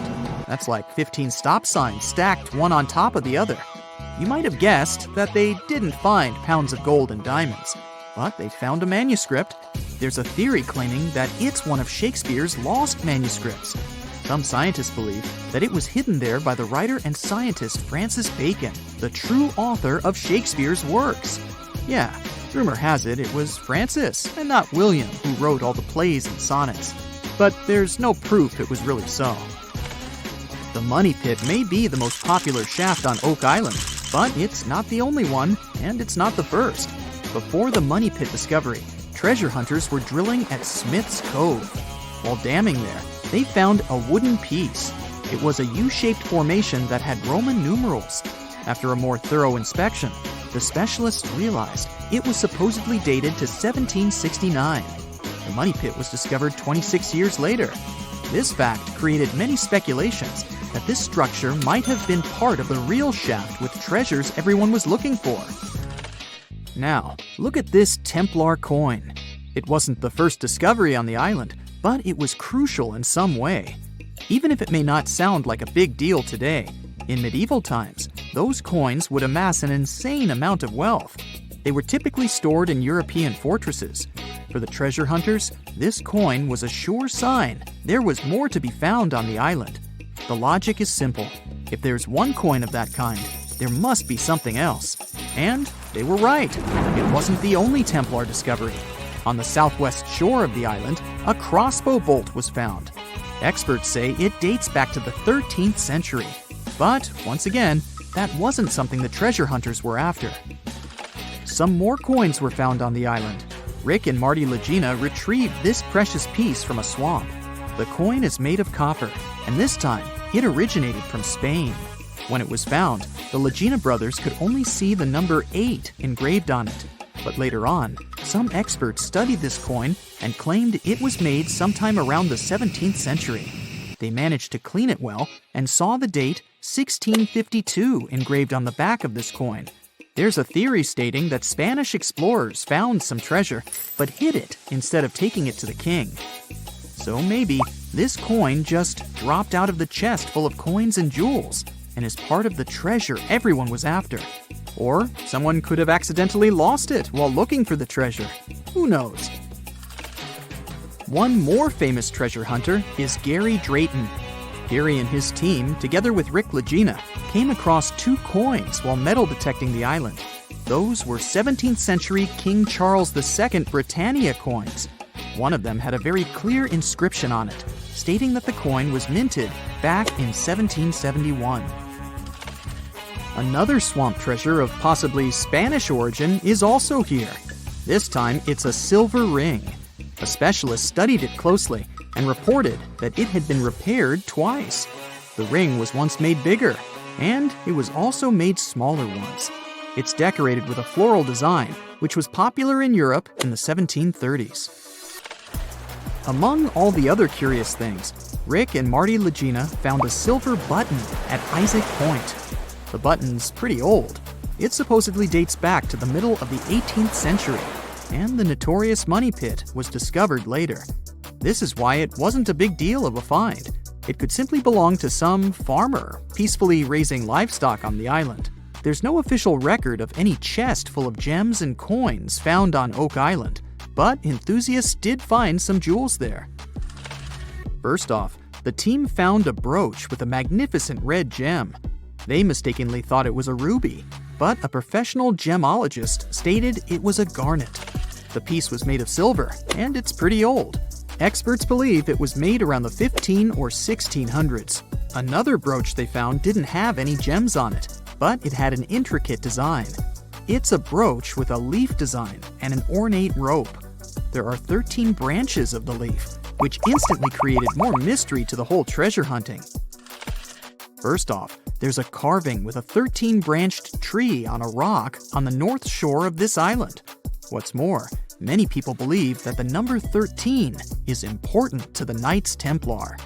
The enthusiasts also found a brooch not far away from the place where Daniel McGinnis, the guy who found the money pit, lived. The brooch was shown to a professional gemologist, Charles Luton Brain. He had to break it to the team that there were no gems adorning this piece of jewelry.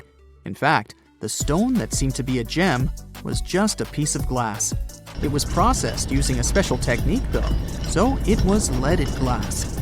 The enthusiasts decided to study the brooch even more and found out that part of the brooch was made of gold. The specialists claim that the brooch dates back to the 14th century. Was it the treasure everyone was looking for? Canada is known for its snowy mountains, untouched forests, pristine lakes, friendly, helpful people, eh? And that delicious maple syrup. Now they get to add something else to the list: the world's oldest water.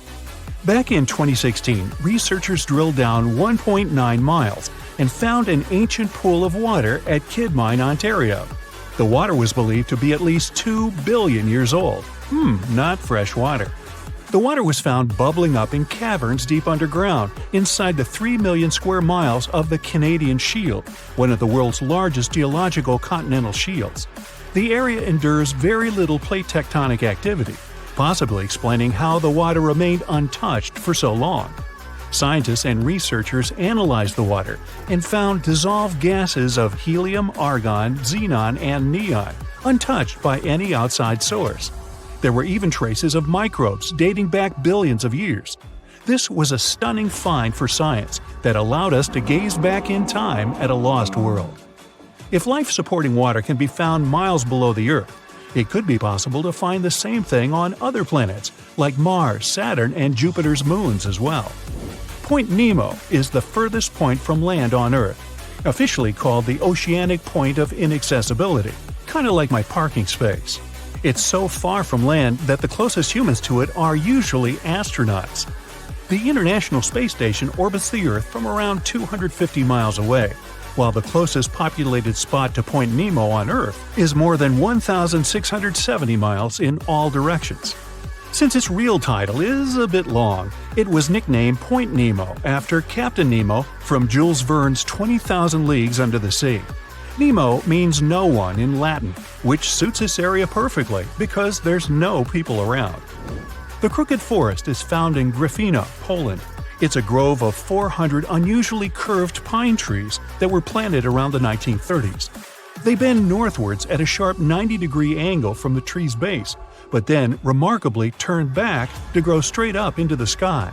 Some of the curves reach out 3 to 9 feet sideways, but the trees are healthy and many grow to nearly 50 feet tall.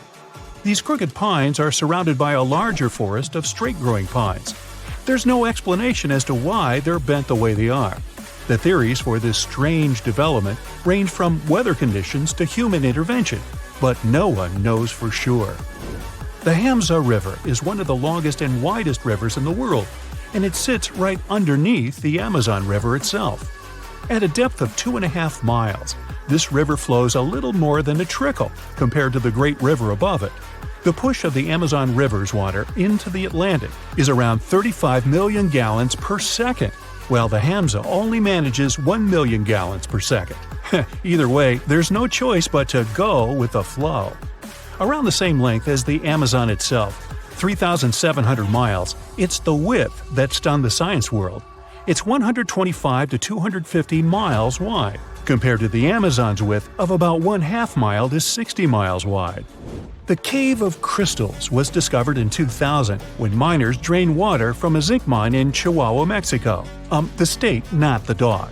What scientists found was an enchanting cave filled with colossal gypsum crystals that were larger than 33 feet and over 3 feet wide. They were so pure that scientists were unable to work out how old they were, but researchers believe they discovered a 50,000-year-old sample of bacteria inside one of the crystals. Also known as the River of Five Colors, Caño Cristalis is one of the most amazing natural wonders in all of Colombia. The area is filled with waterfalls, pools, and caverns, but the river itself is the true wonder. Every year, between June and November, the river hypnotizes spectators with amazing yellows, greens, blues, blacks, and red shades to create a liquid rainbow. A red plant that grows in the riverbed is the main cause of this unique phenomenon. Other colors come from the black rocks, green algae, clear water, and yellow sand, producing a pearly effect. The colors change every year because of the plant's growth from rainfall, temperature, and sunlight. During the rest of the year, the riverbed appears in a dull green hue. Scientists in Hawaii discovered that red algae were making sounds in the waters around coral reefs. The noise was believed to come from the loud snapping shrimp, until researchers put the sound and presence of algae together and started monitoring the bubbles. As the algae use photosynthesis for food, they produce tiny bubbles that collect on their surfaces. When the bubbles separate off the plant, they make a ping or popping sound. Reefs can be smothered and suffocate if they're covered by too many algae. Discovering that photosynthesis makes a sound could be useful for the reef's preservation. The algae could provide early warnings for scientists, so they can stop these vulnerable areas from being overrun. After heavy rains and seismic activity hit Kenya's Great Rift Valley in March 2018, a vast chasm expanded across the land. The rift measured quite a few miles long and was over 50 feet wide in some parts. Essentially, it was tearing Africa in two. Africa sits on two tectonic plates, the Nubian and the Somali plate. Deep below Earth's surface, driven by the active mantle, the plates are being pulled apart. This creates the huge, extraordinary rifts we see on the surface. It will take millions of years for the large continent to actually separate into two pieces. I won't be around then. But when it does, it'll also create a new ocean basin. The Eucalyptus deglupta thrive in the tropical forests of Indonesia, Papua New Guinea, and the Philippines, and they're like something straight out of a video game or fantasy movie. Growing up to an enormous height of 250 feet in its native environment, this one-of-a-kind tree has bark that displays green, bright blue, orange, purple, and red streaks as it ages, kinda like me. As strips of bark fall away, the tree's colors change, and the bright green inner bark is revealed. Off of the beautiful island of Mauritius in the Indian Ocean, there's a spectacular view that has to be seen to believe. You'll need to hop on a plane to get a bird's eye view, though. What looks like an underwater waterfall is actually sand from the shores being pushed off of a high coastal shelf by ocean currents. It falls all the way into the deep dark depths of the ocean on the southernmost tip of the island. Most of the ocean waters around the island are only 26 to 490 feet deep, but this deep plunge drops down a few miles, creating the illusion of a waterfall. This oceanic shelf didn't exist a few million years ago, but seafloor spreading has created this quite recently. The walking trees of the Amazon are one of the most unique and puzzling ways plants move to get to the perfect spot for everything they need. These trees walk by allowing the new roots to replace the older ones while searching for more sunlight in the dense forest. As the roots fix themselves into the new soil, the tree bends towards the new roots, leaving the old roots to slowly rise. Traveling to a new place with better sunlight and more solid ground can take a couple of years. This is because they only move around 0.8 of an inch a day, or around 65 feet a year.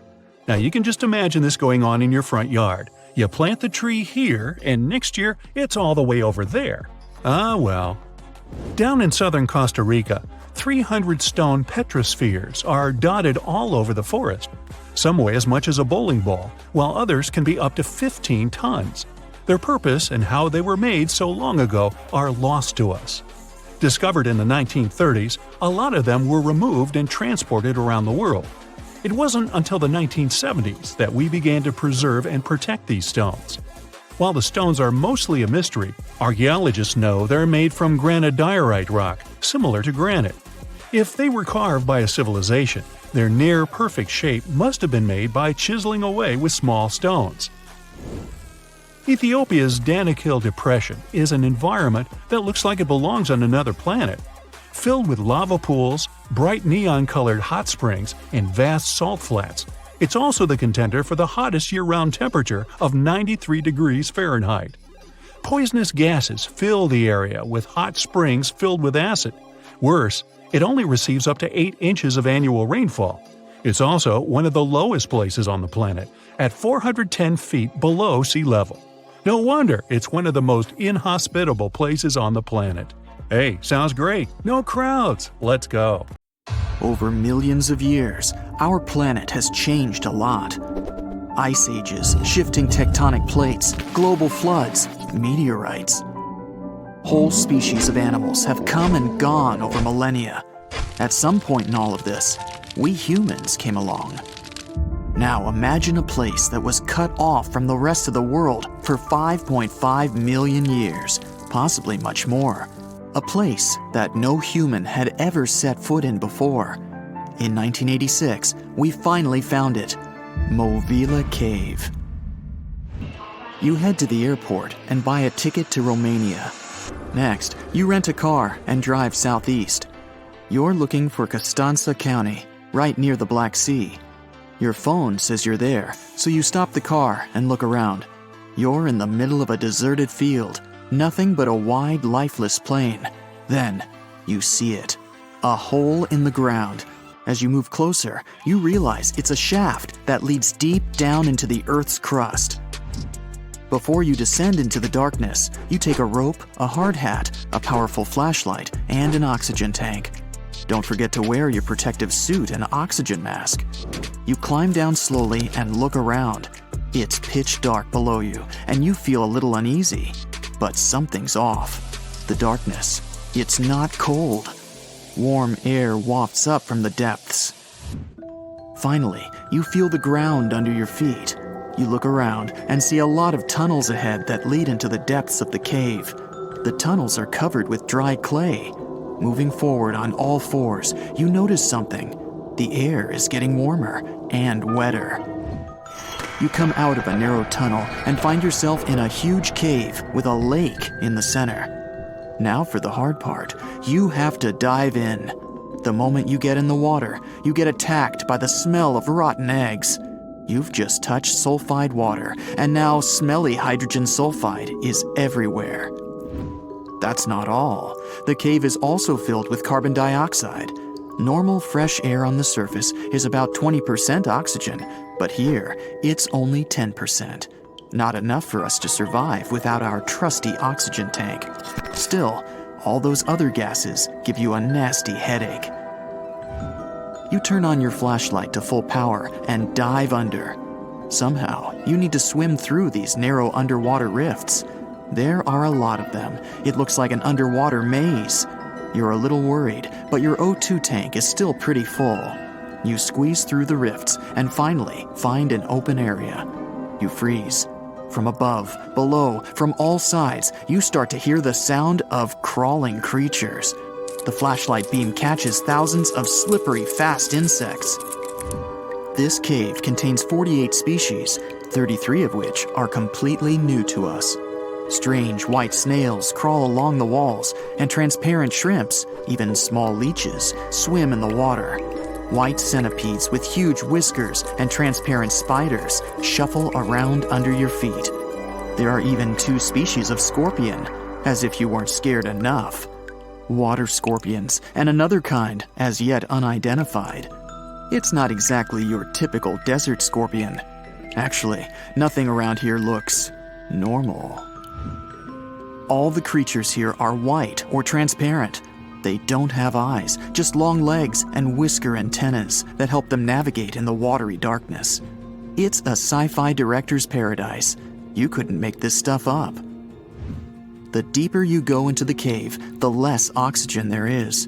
Amazingly, there are even more small monsters running around. The air is all methane and carbon dioxide. These bizarre little things have never seen the sun, never been out of this cave. The spiders, scorpions, and leeches get hungry, right? They feed on smaller creatures, snails and worms. But what do the smallest creatures eat? Just then, you notice something very strange on the surface of the water. There's a gross white substance that looks like foam. You touch it carefully. It's like wet toilet paper, and it tears as soon as you touch it. But it's not foam or paper. It's billions of living organisms, bacteria, called autotrophs. These bacteria make food from carbon dioxide, but they don't make it from the air like plants or trees. They use water. It's called chemosynthesis. These tiny bacteria excrete their unused food, and bigger ones come along and eat it. Then the tiny snails and worms eat the big bacteria. A whole wacky, unique food cycle deep underground in a random cave in Romania. That's why you need that protective suit and mask. It's not just for your comfort and safety. Without the suit, you might accidentally leave behind some human bacteria from your skin or something.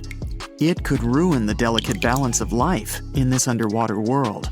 The underwater cave is too small and dangerous for expensive scientific equipment, so you grab a couple of samples of water, land, and air and get out of there as fast as possible. The cave hasn't been fully explored yet. The Romanian authorities don't allow just anyone to scuba dive on down there. Let's see in a few years. Who knows what else they'll find? You're back at your fancy lab, and you start to understand why that cave is such a big deal. The conditions in Movile are almost the same as in the first years of Earth's existence.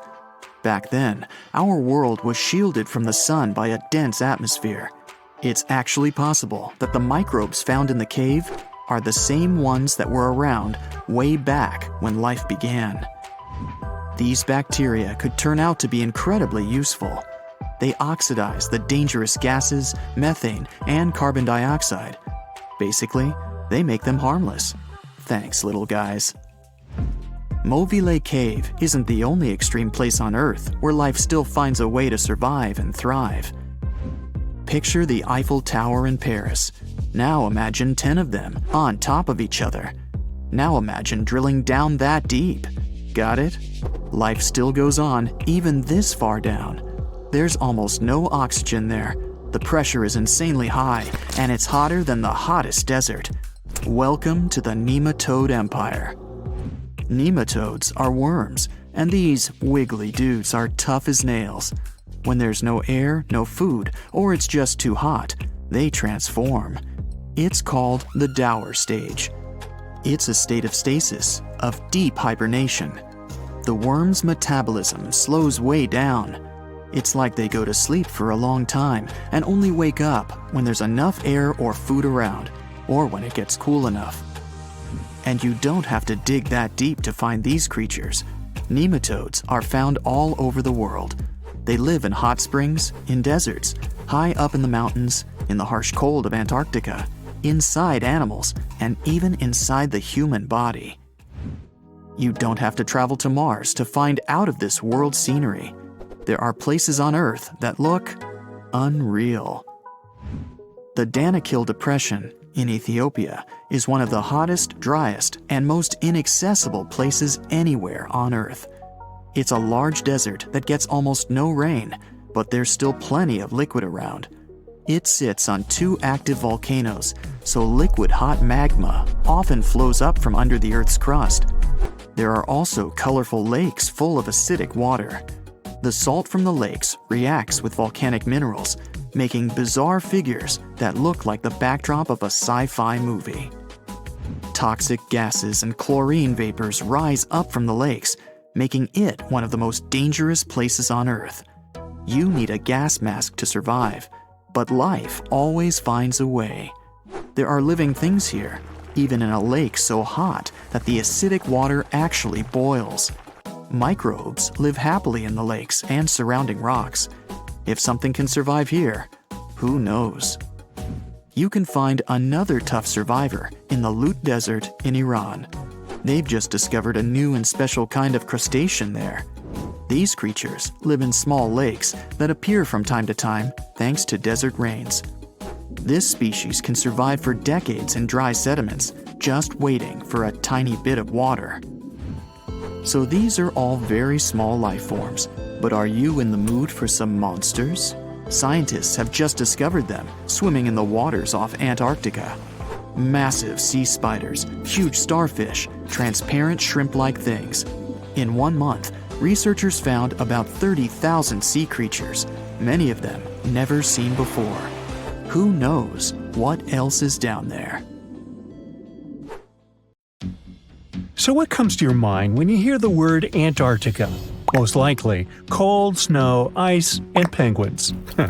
Yet, this is one of the least explored regions in the world that hides many strange and unique things. Check them out. You don't have to go to Antarctica to see this weird thing. All you need to do is open Google Earth and move to one of the southernmost islands of Antarctica, King George Island. Recently, internet users have noticed a large and pretty strange cave entrance there. Where does this wide, dark passage lead? People started making suggestions. It's the entrance to a secret base or some laboratory.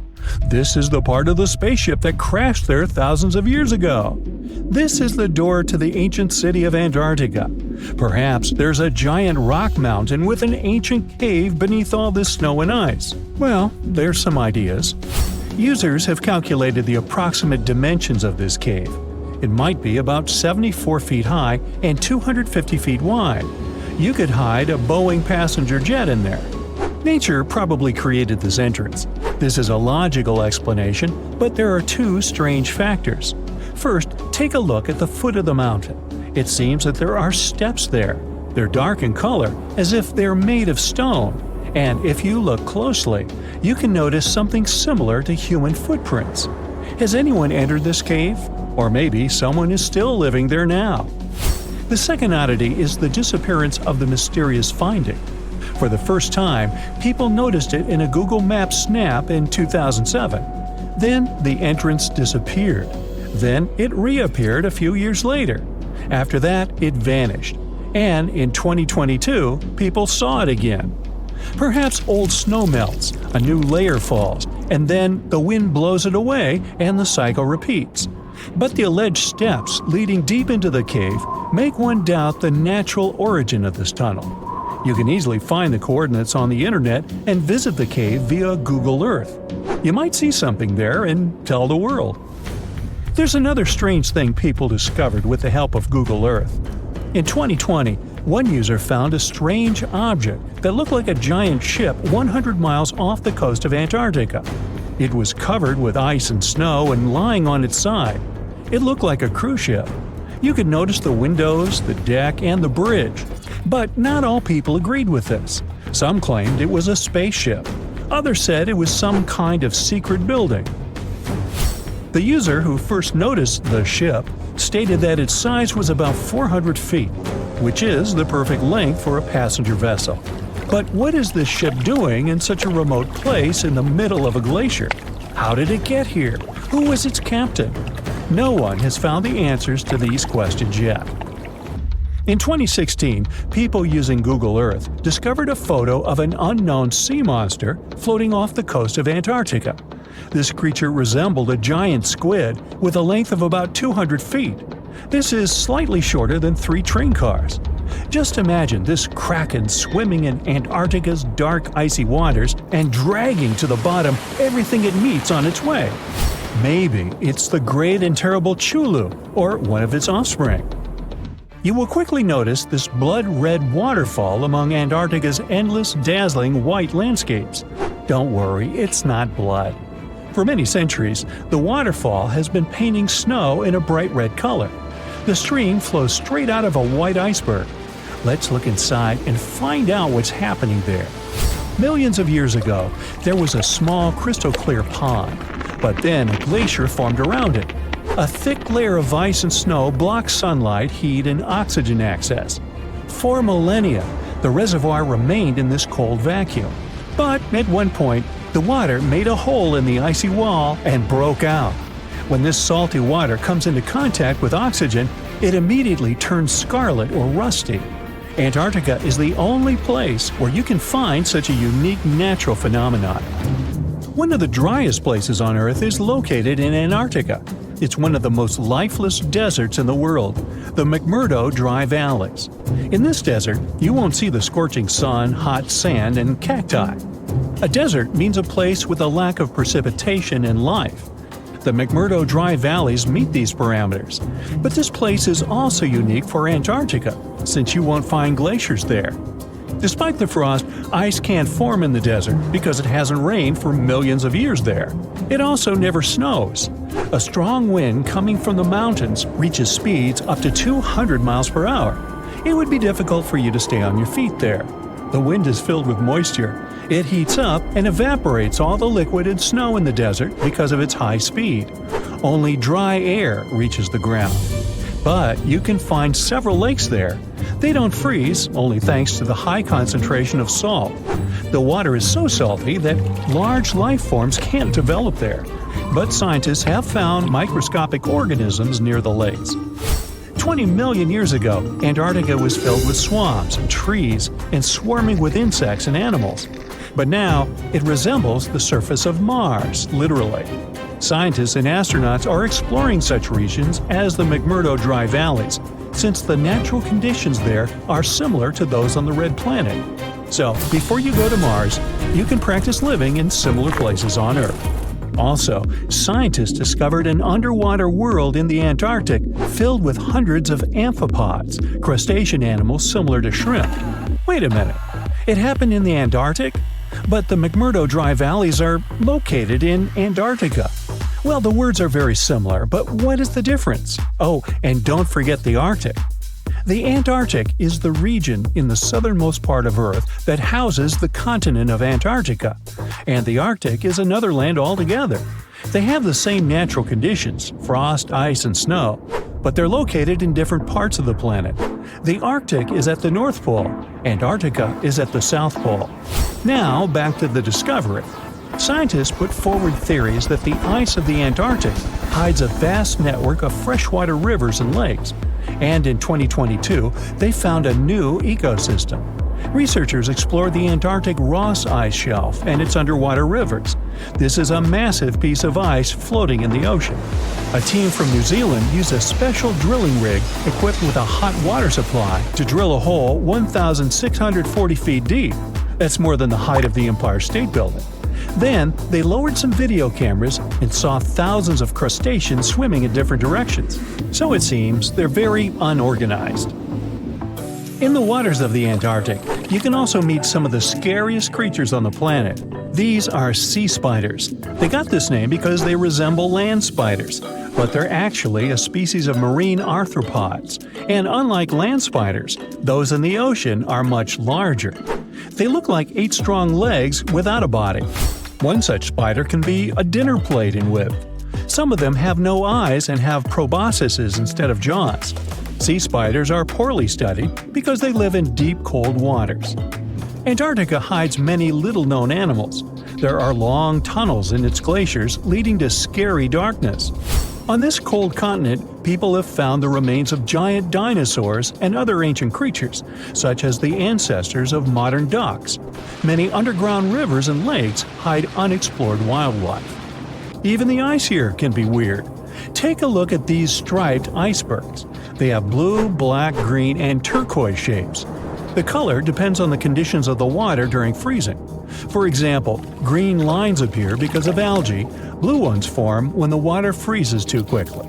Okay, I'm freezing. Time to go thaw somewhere warmer. Hawaii. Yeah. In 1991, somewhere in the lush jungles of central Vietnam, a local logger found a mysterious hole among the foliage and bushes. He looked in there and felt a strong wind blowing into his face. Then he heard a strange sound from the cave depths and realized that it was the sound of a river. The logger didn't check the cave, but decided to go back there with a flashlight and a rope. When he returned, he couldn't find the cave anywhere. He spent a few years searching for it. Finally, in the 2000s, the logger managed to locate it again. In 2009, he brought scientists to this place. They found out the cave, called Sundong, is the largest in the world. There's so much space here that you'll hear a long echo if you shout. Sundong's main passage reaches 660 feet in height in some places, which is more than half as tall as the Empire State Building. The area of the cave is so huge that an entire New York City block with 40-story skyscrapers would fit in there. There's a deep underground labyrinth under the jungles of Vietnam, hiding 3 of the largest caves in the world, and Sundong is number 1 on this list. The vast space inside is filled with various plants, unique microclimates, and different landscapes. There's a real jungle growing underground. It became possible thanks to the collapsed ceiling in some places. It lets sunlight penetrate there from above. There are huge stalactites 250 feet high on the ceilings and walls, which is more than the length of a passenger Boeing. They've been here between hundreds of thousands and millions of years. Some limestone deposits are more than 450 million years old. It means they've existed since the time long before the dinosaurs. Besides the jungle, there are also many rivers in the cave. They were formed because of rainwater coming down from holes in the ceiling. These rivers are smooth and fast, like slides in a water park. But riding them isn't the best idea, since they can carry you into one of those long labyrinths that the cave is full of. And we still don't know where they're going. You may find yourself in another unknown part of the cave. This is what happened in 2018. 3 divers accidentally discovered new areas in Sundong. The cave turned out to be much bigger than everyone thought. They dove into one of the cave's lakes and reached a depth of 256 feet. At the bottom, they found a separate tunnel. Divers lowered a fishing line with a lead weight there and found out that this place reaches a depth of 394 feet, and the tunnel is more than half a mile long. We still don't know the exact size of the tunnel. Sundong also connects to another huge cave. There are lots of things you can see in Sundong besides underground labyrinths and rivers. You can find spacious rooms with lakes, and you can walk for hours along dark mountain corridors. This place is strikingly beautiful, but dangerous at the same time. And the coolest thing is that you can take a walk here. Since 2013, Sundong Cave has been open to tourists. It's not just an easy walk to take some selfies though. The expedition to the cave lasts for several days. For the first day and a half, you'll explore the 3rd largest cave in the world. And only after that, you'll reach Sundong. The path will take you through rivers, dense jungles, mountains, and rocks. You can meet many exotic birds, monkeys, and other animals. And according to many people, The way to the cave is even more impressive than the cave itself. When you reach your destination, you'll spend the next few days exploring Sendong. Together with other tourists, professional guides, and porters, you'll be sleeping in tents in different places in the cave every day. You'll see some stunning landscapes and, get ready for this, 400-million-year-old majestic fossils. There are also dark rooms with lakes that are good for swimming. Such adventurous expeditions become more popular every year. People who visited the cave call it the most amazing place they've ever seen. Another amazing cave is located in Indonesia, on the island of Flores. It's quite small, but holds amazing things inside. In 2003, a group of scientists discovered ancient artifacts here, including fossils of primitive tools, such as sharpened stones. Scientists realized that hundreds of thousands of years ago, this place was home to our distant ancestors. Then they found a very unusual female skeleton. That woman was only 3.5 feet tall. This is the height of the waistline of an average adult person. That woman had no problems with her spine or with the development of her bones, though. This and other skeletons found in the cave belong to some unknown human ancestors. Scientists called this species Homo floresiensis, or simply, Hobbit. The woman's weight was about 35 to 79 pounds. Analysis of the skull and bones showed she was about 30 years old. Hobbits probably lived on Earth between 190,000 and 50,000 years ago. There's a chance they met the ancestors of modern humans. The next cave is in Turkey. Imagine that you live in an old house and decide to make some repairs. You throw all the old stuff out of the rooms. The last place to sort out is your basement. You've hardly ever visited it and have no idea what's hidden there. But it's pretty spacious, so you decide to turn it into a room. You tear down the wall and discover the entrance to the cave. This is a tunnel that leads underground. You walk through the cave and see a real underground city. This happened in Turkey in 1963. One of the locals discovered a secret passage to a lost city in his basement. About 20,000 people could live there. There was enough space for livestock and food supplies. It's not just a maze of tunnels. There's a chapel, a school, stables, kitchens, walls, and other signs of civilization. The city was built in the Byzantine era, in the years 780 through 1180. It's not the only one down there and is connected to many underground tunnels and towns that stretch for several miles. Let's finish our journey in the strangest and most frightening cave. We're going to the southeast of Romania, near the Black Sea. Here, on a desolate wide plain, you can find a hole. This is a tunnel leading deep underground. The air inside the cave has high levels of hydrogen sulfide and carbon dioxide. Under normal conditions, the air we breathe contains around 20% oxygen, but it's only 10% here. You won't be able to breathe freely without an oxygen tank. The water and air here are poisoned. Almost no animals are able to live in such conditions, at least the ones we know about. And this cave is filled with 48 species of living organisms, 33 of which are new unknown species. Creeping things that live here can scare you, especially if you're afraid of bugs. Strange white snails and white spiders are crawling along the walls. An unknown species of leeches and transparent shrimp are swimming in the water. White millipedes with huge mustaches are creeping on the ground. Here you can also meet an unknown kind of scorpion with a transparent white body that doesn't look like any other kind of scorpion. Nothing here looks like ordinary animals at all. All creatures in the cave are white or transparent. They don't have eyes, but they have long paws and antennae whiskers that help to navigate in space. Plants can't live here without sunlight and clean air. This means that oxygen isn't produced in this place. So how do these creatures manage to survive? The answer is in the water. The surface of the lake and puddles here is covered with strangely moving foam.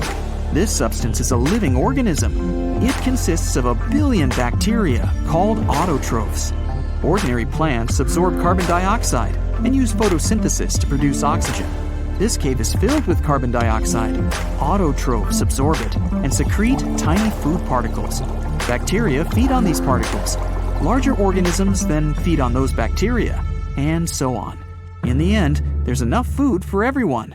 This process is called chemosynthesis. It's like photosynthesis, but uses water instead of sunlight in its chemical reactions. In this cave, evolution has created a completely unique biological system, separate from the rest of the world.